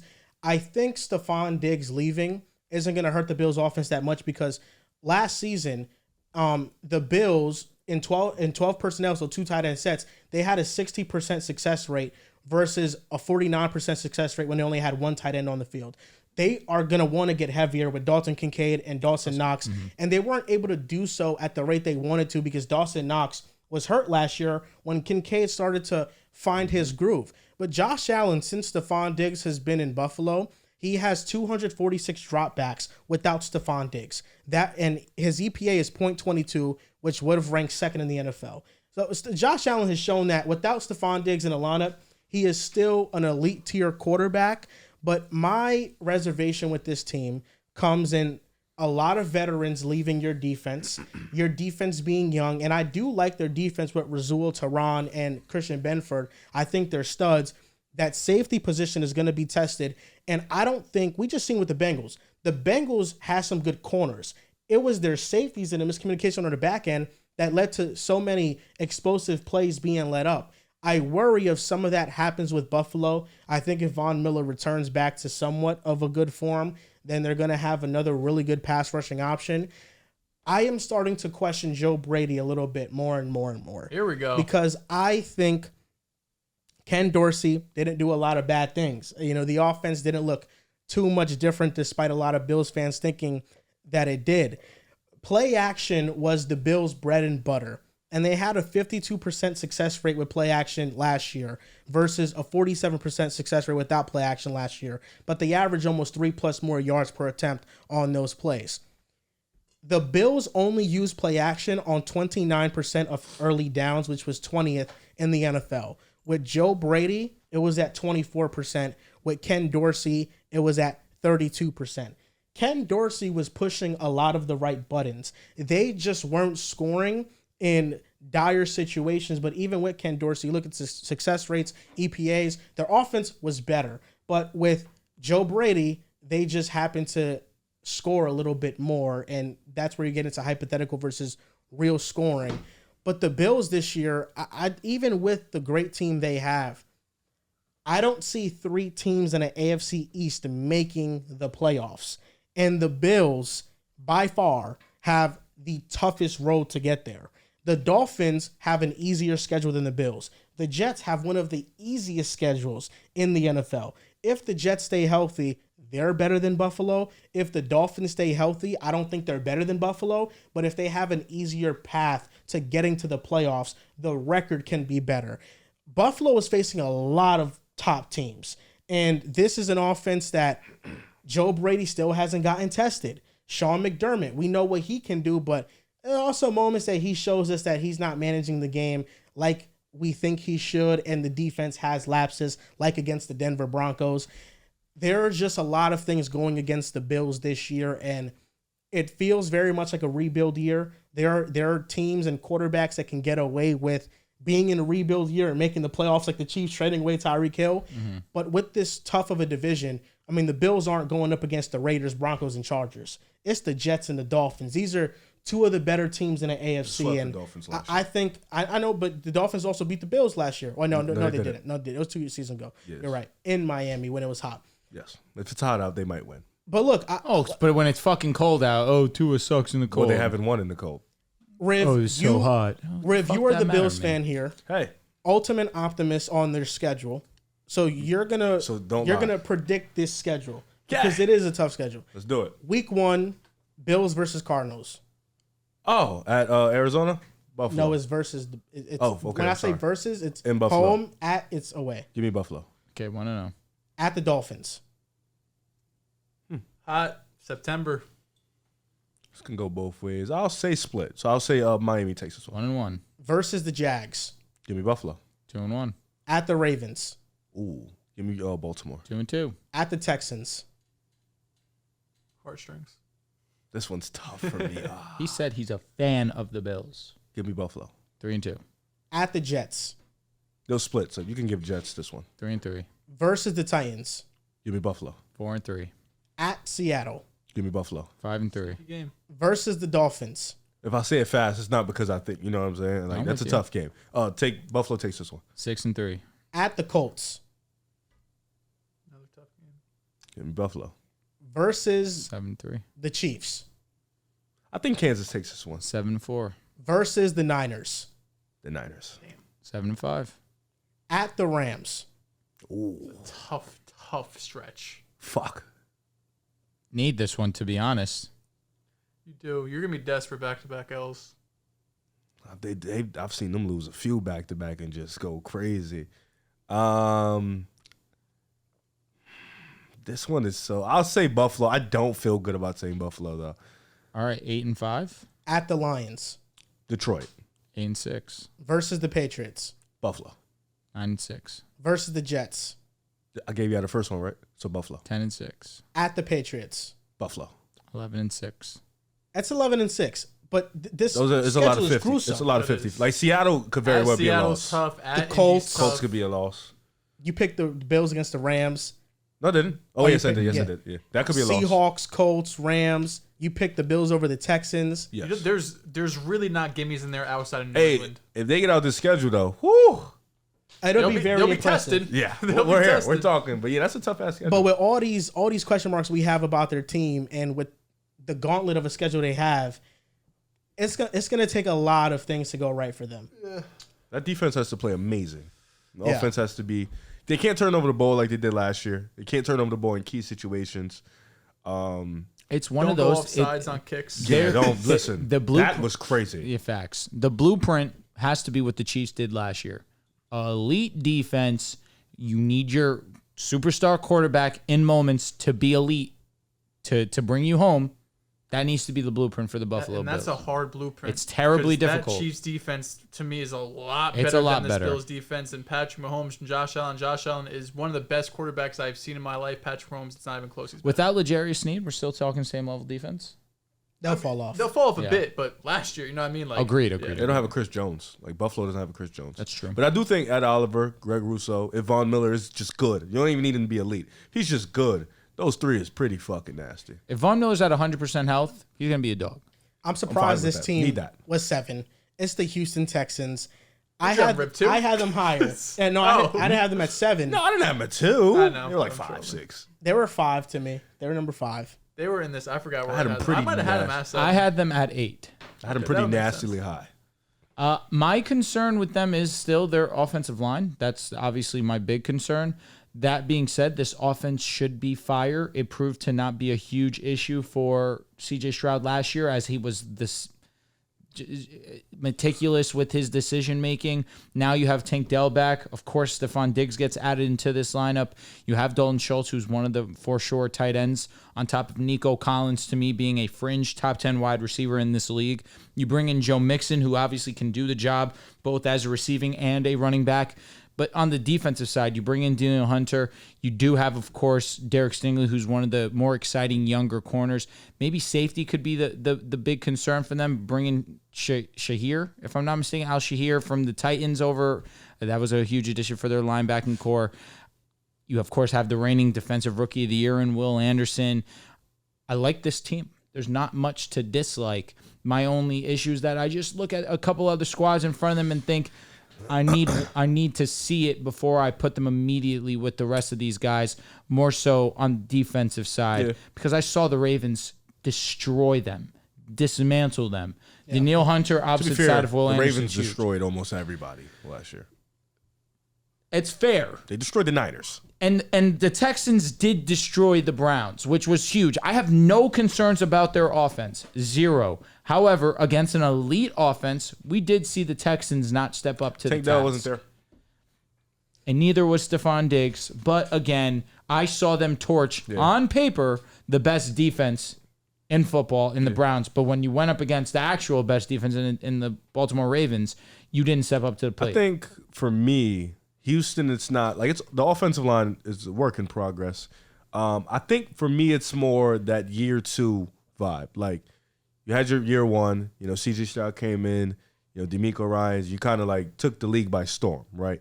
So now it's a year of film on you. It's that year 2 to kind of how remember the Jaguars had all those expectations after the playoff game. They were supposed to run the division, come in, and then they had their little start, and then they got injured, banged up, and stuff like that. Not the same situation, but to say there's a lot of hype around Houston, and it's warranted. They had a great offseason. They have a lot of young talent around them, but will the hype be too much for them? Which I don't think it will, but I think that's what's the word I want to use? That is a Expectation. that's a fear expectation. Is the hype legit, or was it just false? Like, was it something that they weren't prepared for? Because they did get Daniel Hunter. They brought him in. They brought in Stephon Diggs. They made moves to kind of, like we like to say, put a great team around their quarterback on a rookie deal. And that's one of the things you want to do before you give them that big money and it becomes hard to, keep talent around them. They've kind of done that. And in a division that's not, jumping with elite teams, but teams are getting better, but it's not, the AFC North with Baltimore and Cleveland and Cincinnati. You have an opportunity to really make this jump. Houston has done that this offseason. It's more just about those year 2 expectations, the hype. Will it be too much where their heads get too big, or will they be able to rise to the challenge? That's really my only issue with this team. Other than that, I think they're just as talented as almost anybody in the AFC. I think they've made the right moves. If you expect the jump from CJ Stroud, he's going to be amazing. You have Tank Dell, you have Stephon Diggs, you have Nico Collins. These are all guys that are pretty much elite at that wide receiver position, and CJ Stroud is going to be amazing. That defense is going to take a jump. You saw strides in the defense last year. It's really just the offensive line that's kind of not at where you want it to be. But aside from that, from a talent perspective, I don't really have an issue with Houston. I feel like the fear with the Texans is that are they the Jaguars of last year, where everybody predicted the Jaguars to be number 1, nobody's going to threaten them, and then they choked down the stretch of the season. But with the Texans, I really don't have that fear. There are 3 major question marks I have with them. It's their rushing attack. If Bobby Slowick can find a way to get it more efficient. Their offensive line health. They were the number 1 most injured offensive line, and their most frequent combination only played 21% of the snaps. And then the other one is just the pass defense. They were middle of the pack last year, but they had an elite run defense. But I think having Danielle Hunter as an elite pass rusher, it helps your pass defense because he's getting to the quarterback quicker. The Texans, though, even though I've thought about it, hey, maybe is there potential for them to drop off? They just have an exceptional roster. They're building this team around C.J. Stroud the right way, and I think C.J. Stroud is a sensational quarterback, and he's truly one of the rarest quarterbacks that this game has right now to come in at such a young age and play at a high level. Most passing yards for a rookie in NFL history, youngest player in NFL history at the quarterback position to win a playoff game. He had the longest streak of not throwing an interception amongst any rookie quarterback in NFL history to start a career. CJ Stroud is historic, and I think that him and Jordan Love, I group them into 2 guys that they could be top 5 quarterbacks. I think CJ Stroud is that good, but the advantage the Texans have is that CJ is on his rookie deal, and the Packers just paid Jordan Love. Anything they lost this offseason, they gained. You lose Jonathan Grenard. Oh, well, here's Danielle Hunter. Yep. You lose Blake Cashman. Oh, here's Azeez Al-Shaair, who is one of the best run-stopping linebackers in the league. Anything they lost, they gained. You lose Noah Brown to a lesser degree. Here's Stephon Diggs. Not bad. The only thing that I don't think was an upgrade was Devin Singletary going from him to Joe Mixon. I know Mixon has a name value, but last year, Mixon, 37% success rate, 4 yards per carry, 10.5% explosive rate. Singletary was 36% success rate, 4.2 yards per carry, 10.6% explosive rate. I'm sorry to interrupt you, King. Can you also pair that with the fact that Jake Browning was also in at quarterback? Defenses are selling out, thinking, hey, Joe Mixon's more dangerous right now than Jake is. Yeah, no doubt. I think they're banking on Joe Mixon to get back to a level that he was at 2 years ago. 2021. But even with Joe Mixon, having Jake Brown as quarterback, and even, before that, Joe Burrow, last year, the Bengals, they ran into a lot of light boxes. The amount of light boxes that Singletary and Mixon ran at were at the same rate. So both of them were not seeing a lot of bodies. But it's Joe Mixon, and that's a better name value than Singletary, and you didn't get him for much. And if you think even he'll be a marginal upgrade, I think that's what matters. But the 2 things that really have to be a concern for just Texans fans are, can we be able to rush the ball efficiently? So when we get into these playoff games, we can rely on another facet of our offense to be efficient. And also, will Eagles get involved in this? Because you have the Stephon Diggs factor, and we don't know what's going to happen. I think the preseason clip was blown out of proportion, but there's always room for that to happen. So we have to see if Stephon Diggs will be okay if Tank Dell has more targets, Nico Collins has more targets, because I don't think this team is going to try to force feed anybody. I think they're going to try to design what's best for the given defense. Whoever gets the ball, but they aren't counting that, and we'll see if Stephon Diggs is okay with it. Yeah, you would think that getting traded to Houston hopefully had some conversation like, yo, we got Nico, we got Tank, we got Dalton Schultz. You probably aren't going to lead the league in targets or be top 5 like you have been basically every season in Buffalo. I think the questions surrounding the Texans are just a lot of the same questions you have for any team that breaks out of nowhere and then goes into year 2 with real expectations. Like you guys mentioned, the Jaguars are a perfect example of having this highly touted quarterback. You break out, everyone's expected you to take another step and win playoff games and be number 1 in the AFC and all of those things. I would say just from a personnel perspective, right, just taking out like kind of the outside noise and storylines, the real questions I have, like Drew mentioned and you, Joel, it's the offensive line and it's the running game, right? CJ Stroud is just so damn good. He almost has that Joe Burrow quality where the offensive line can be bad, but he's such a smart quarterback. He gets the ball out quick, and he has so many receivers who can win quickly on the outside that the pass blocking unit I'm not overly concerned about. The running back unit with Joe Mixon there, I agree, Drew, that having Jake Browning at quarterback is going to change things. But I also just don't think Joe Mixon's like an upper echelon type running back. I think he's like an average type running back, and the name value is right because Devin Singletary and Joe Mixon, in terms of efficient rushers, I think are really similar. I don't think Joe Mixon has this highly touted breakaway speed that could break a bunch of tackles and completely make guys miss and take 4 yards into 20-yard gains because he's juking guys out. He's not that type of running back, but we know how this offense is going to run. It's going to run through C.J. Stroud and these 3 wide receivers. You're expecting this pass rush to only get better, adding Danielle Hunter, Will Anderson going into year 2, Derek Stingley in the DB room, another year under his belt. You're expecting a lot of progression there. So, it's a team that, as long as you live up to expectations, don't do what the Jaguars did last season. This is another team that should win the division. They should, or be competing for the division, because I think there's a couple of teams in there that can compete with them. Win a playoff game or two. It does feel maybe like, even though they're ranked higher than Buffalo and a couple of these other teams, it does feel like a Super Bowl might be a little bit too far, because it's year 2 D'Amico, it's year 2 CJ Stroud. You typically don't see year 2 quarterbacks just go and make a playoff run, especially being in the AFC too. And the last thing I'll say about them, and then we'll move on to 6, and maybe we should cut it off at 6 because we're going to go 4 hours on this damn show. You're cooking. I do worry. Not a bad idea. I do worry. And you guys make fun of me for this all the time. I don't really care. Dome teams. I knew it. Dome teams. You got to go outside, play in Kansas City. You got to go outside and play in Baltimore. You got to go outside. They'll get the number 1 seed though. And you could. And that's the last thing I'll say. Is just I always worry about teams that always play at home. They're used to this neutral environment. They're used to the good weather. 32 and then domes. you go out there and I'm you with play 32 in bad domes. environments. See who's really like I that. need 32 domes, no weather. How about no They domes? play the Super Bowl in a fucking dome or in nice weather. The one year, they decided not to play it in a fucking dome or in warm weather. Are you implying CJ Stroud is a dome merchant? No, I don't think so. But I think your offensive philosophy the Super Bowl? can change. What's the Super Bowl? The Broncos and Seahawks. I was asking Riv, who Why cut were me you off. asking me? Because that's the year that, of course, we play in the cold, and it was 43. That's why I got your ass whipped? One of the reasons. So I don't think Now we're gonna lose Stroud, anyway. Riv, I don't think Stroud is dome merchant like Jared Goff Yeah, is dome merchant. just the way you but came off, you know. It was snowing. The Texans are like, I think it'd be a pass first heavy offense through We're these 3 elite wide receivers. You go a game in Baltimore and in January it's snowing, 30 Steph mile an is- hour winds. Steph is accustomed to that, Buffalo weather. So What'd you say? Stephon Diggs. So he- yeah, you know, he- Stephon Diggs. The receivers are fine. no, Don't he- call him Steph. Yeah, I was like, My Steph, fault, what the bro. It fuck? was, I'm used to, We know that the most I thought you said popularized. Neff, or CJ is your nephew or some shit. That's That's Neff? not Neff. That's Yeah, little you're bro. really young.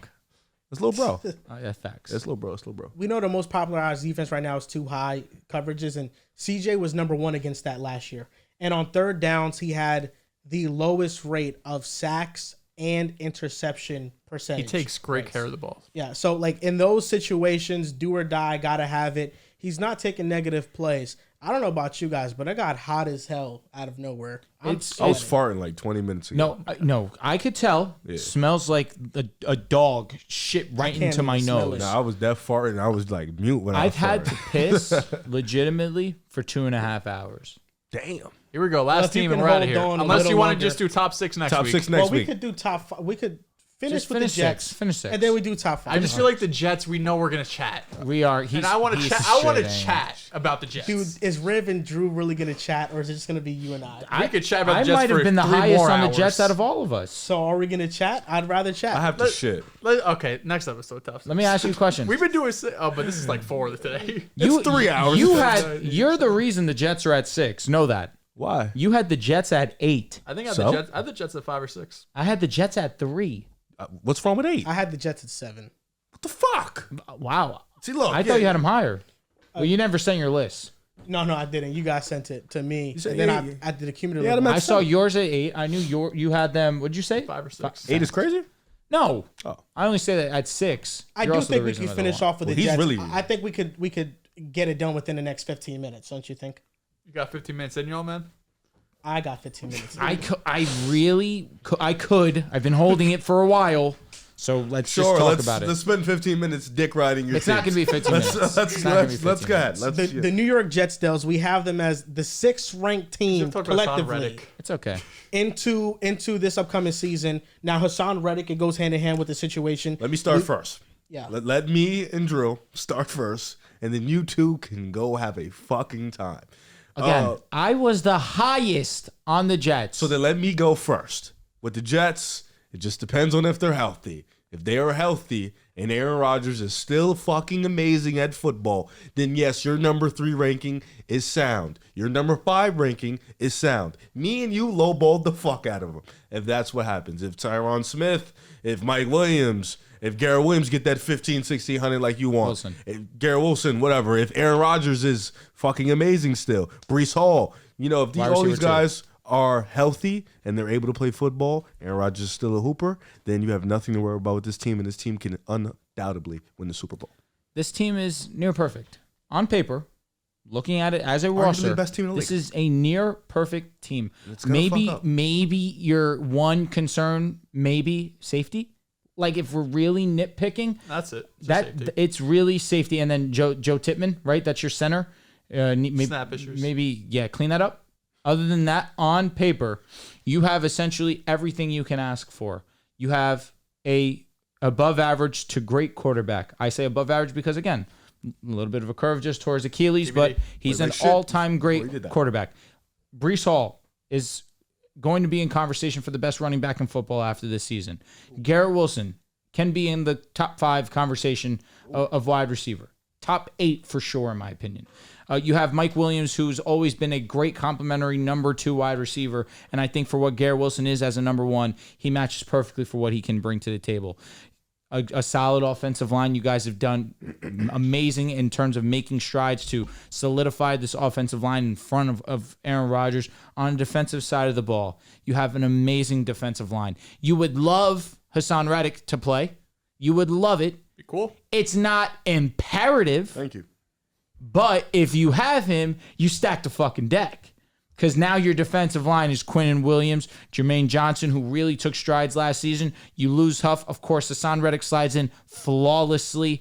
Will McDonald, this is going to be a nice season to get a taste of what he can be, especially if Hassan Reddick decides to sit out while having his contract disputes. You have Quincy, of course, at the linebacker, CJ.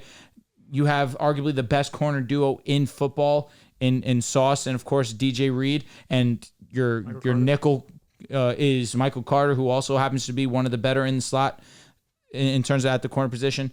This is a near flawless team on paper. Riv, you're spot on. They need to stay healthy.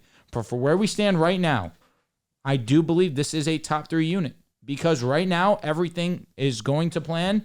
Everyone's 100% healthy. Right now, this is a top 3 roster in the league. I mean, there's no doubt the Jets are going to win the AFC East this year.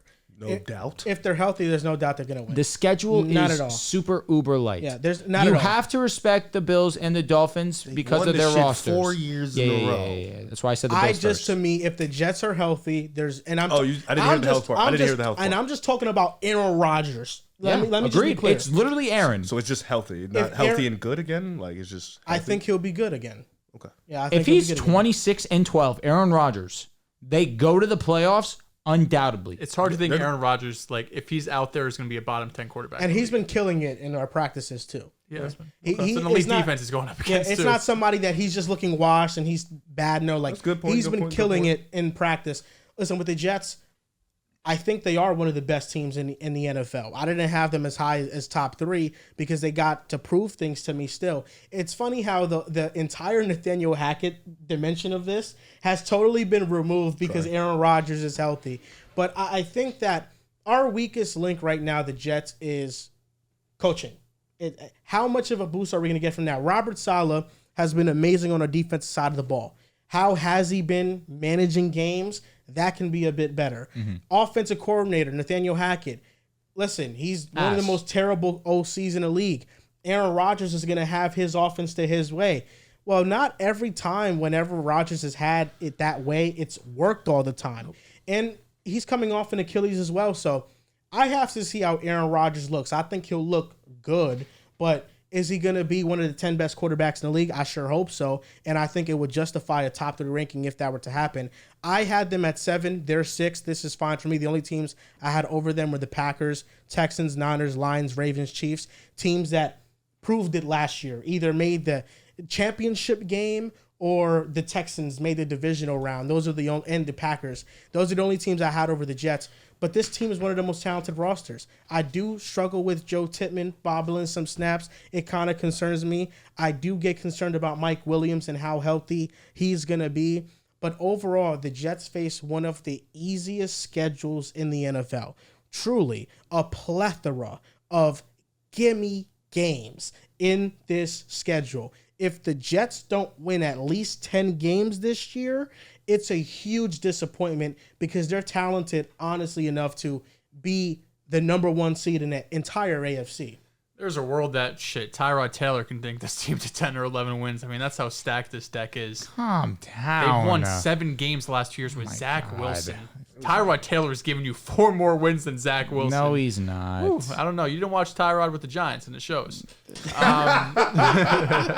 He was No, mid. but Maybe for like real, 2 more. the only questions I really have about the Jets, outside of coaching, which I think is fair, is just the wide receiver 2 position. Mike Williams coming off the torn ACL, and there's not a lot of depth behind him. Allen Lazard has quietly been having like a really excellent camp, and maybe he just needs the teammate chemistry boost with Aaron Rodgers to get back to his Packers day. Because if he's back to Packers Allen Lazard, it's a decent wide receiver 3, and Mike Williams, if he could be back to pre-ACL, that's a fine wide receiver 2. Malachi Corley, Xavier Gibson, that's where the depth gets a little bit questionable because we know how great Garrett's going to be. I mean, Garrett Wilson is in line to have potentially top 5, top 7 type wide receiver season. We know Aaron Rodgers, when he has a number 1, he locks in on him. You know, if they're both healthy for the full year, Garrett Wilson could lead the entire NFL in targets just because he's going to be hyper fixated on Garrett Wilson. And honestly, if I'm Aaron Rodgers, why would I give the ball to Mike Williams if I have Garrett Wilson?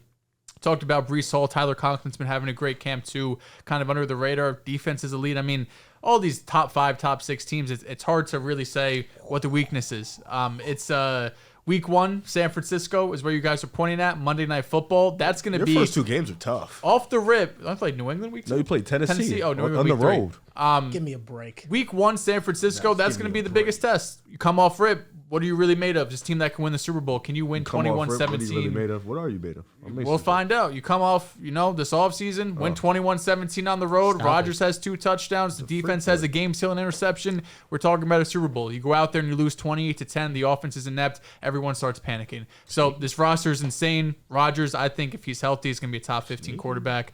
There's not much lacking on this Jets team other than age and health. We get that. Like we should be fine. six tough games. Now, Riv right here has a schedule in front of him because this is what we're going to finish off of the New York Jets schedule. Yeah, so the prediction. Niners is tough. Not gonna lie, we could beat the Niners. So, You Riv, can lose though. please introduce the schedule prediction as Drew counts it and Dehls and I answer this. Okay. And Drew, answer it with us. We'll Okay. be on the same page. Okay, so we're gonna start this is the New York Jets regular season schedule. We're gonna start week 1 at San Francisco. This is a win. The Niners got injuries right now. So McCaffrey they won't has an be injury healthy. right now. Okay. Brandon Ayuk could get traded. Okay. The Jets are winning. Jets are winning. All right. I will be taking San Fran, but Well, we're going to go with their record. You have got so out yes, they're both 1-0. at Tennessee It's a win. This is another win. I agree. versus New England 2-0. It's a win. This is a win. 3-0. versus Denver. Win. This is a win. Okay. So we're 4-0. starting off 4-0. Well, you might start off 5 at Minnesota That's a win. This is a win. Sam Darnold revenge game though. versus 5-0. Buffalo. We split with them. Start off 5-0. Maybe we win on the road. They win at home. Yeah, they beat us this game. All right. It's 5-1. At Pittsburgh. That's a sneaky game, but we should win. I got us winning. 6-1. So you win every 50-50. At New England. This Win. is a win. We sweep We're 7-1. sweeping them. Okay. versus- Easy. We're Easy. we're beating the brakes off you of them. should stop. Versus 7-1. Houston. Let me guess, you win this 50-50 If we're at too, home right? and we just embarrassed C.J. Stroud last year. He Well, didn't did you have see any what we did? receivers, to be fair. I don't care about that Had context. nobody out I don't there. care. No, Brother, they're about to go 16-1 the way Listen, they're talking. we have to lose a couple games. Houston's a game I could see us losing. You really think we're gonna lose to Houston? Indoor team Just coming call us outside. your 5th best smoking them. team. Show some No, we're respect. beating Houston. All right, fuck it. Okay. All right. 8-1. At Arizona It's a Oh, win. this is a win. 9-1. versus Indianapolis. Is this the one we're losing? Lose to- We have to He's lose to trolling. Houston or the Colts. We're losing one of those games. Okay, we'll lose to the Colts. 9-2.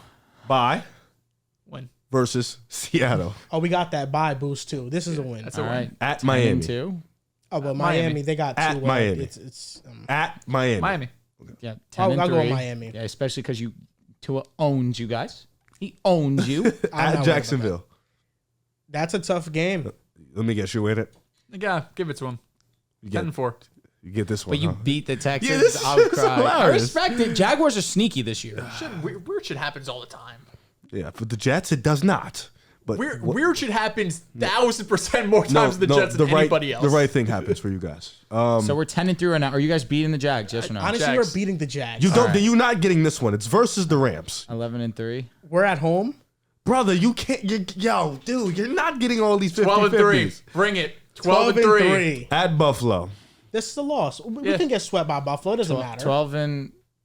12-4. Yep. Yes. So Buffalo beat you guys twice. Yeah. Let them beat us twice. Brother, they win the division. Even though we would realistically beat them at least once. Yeah, probably. And then week 18, Miami. Oh, they're coming to New York, Tua in the cold weather. 13-4. That's calm too. He played in the cold against you guys last time. So Really, it wasn't cold. It was Black Friday. I live in the area. Yeah, it was a strong fall. It wasn't bad weather at all. Strong fall. 13-4. Number 1 seed in the AFC. I will say 11 tough games. the Jets 11? 9 will 10. win 11 plus games. You have San Fran, Stamped. 1. So 1, 2, If they're healthy. 3, 4. Do you count the Colts as a tough game? Yeah. 5. Seattle. How about it's better if you count the playoff teams we face? How many playoff teams? Well, do we because face? you don't think Miami is good, so why would I count? Well, they're a playoff. But Yeah. Okay. Playoff they're a caliber. playoff team. Though. All right, so 1, San Fran. Then you got Buffalo twice. So Pittsburgh, Houston. The Colts didn't make the playoffs, but you would probably count them. Seattle, Miami. Jacksonville didn't make the playoffs. The Rams. Yeah, that's a good amount of 7-8. games. Yeah.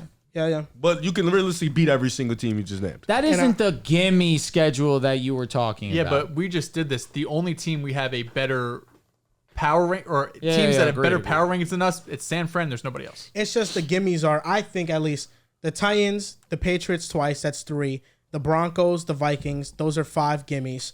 I think No, your easy games are easy as I think fuck. we're really better than the Steelers. So I think that's like a game we should be just muck favorites. shit up. That's 6. The Cardinals, that's another one. That's 7 because they don't have a Which good have defense. like 8 confirmed wins. So I think that's like 7 games that we're without a doubt like at least like a 5-point favorite in. Okay. All right. And then Jets. Even against the 3.5 Colts, I think hours. against the Colts, you guys are like a 5-point favorite. we could be. It depends on how healthy we are. Because I think it's in New York, that game. I Yeah. think that game is at home. And a lot of our tough games are at home too. I think that's what helps the Jets. Houston's going to beat the shit out of you guys, and I can't wait for it. Yeah, okay. He didn't do it last year when Zach Wilson outplayed him. that game. Wow, you're sick. You're sick. He You're did. sick. He did. Statistically, he did. You're sick. And that's going to do it for this episode of the Pick a Side Podcast, episode 399. You guys can follow us on Twitter at Pick a Side Pod, on Instagram and TikTok at Pick a Side Podcast. Thank you guys for watching, and we'll see you guys next time.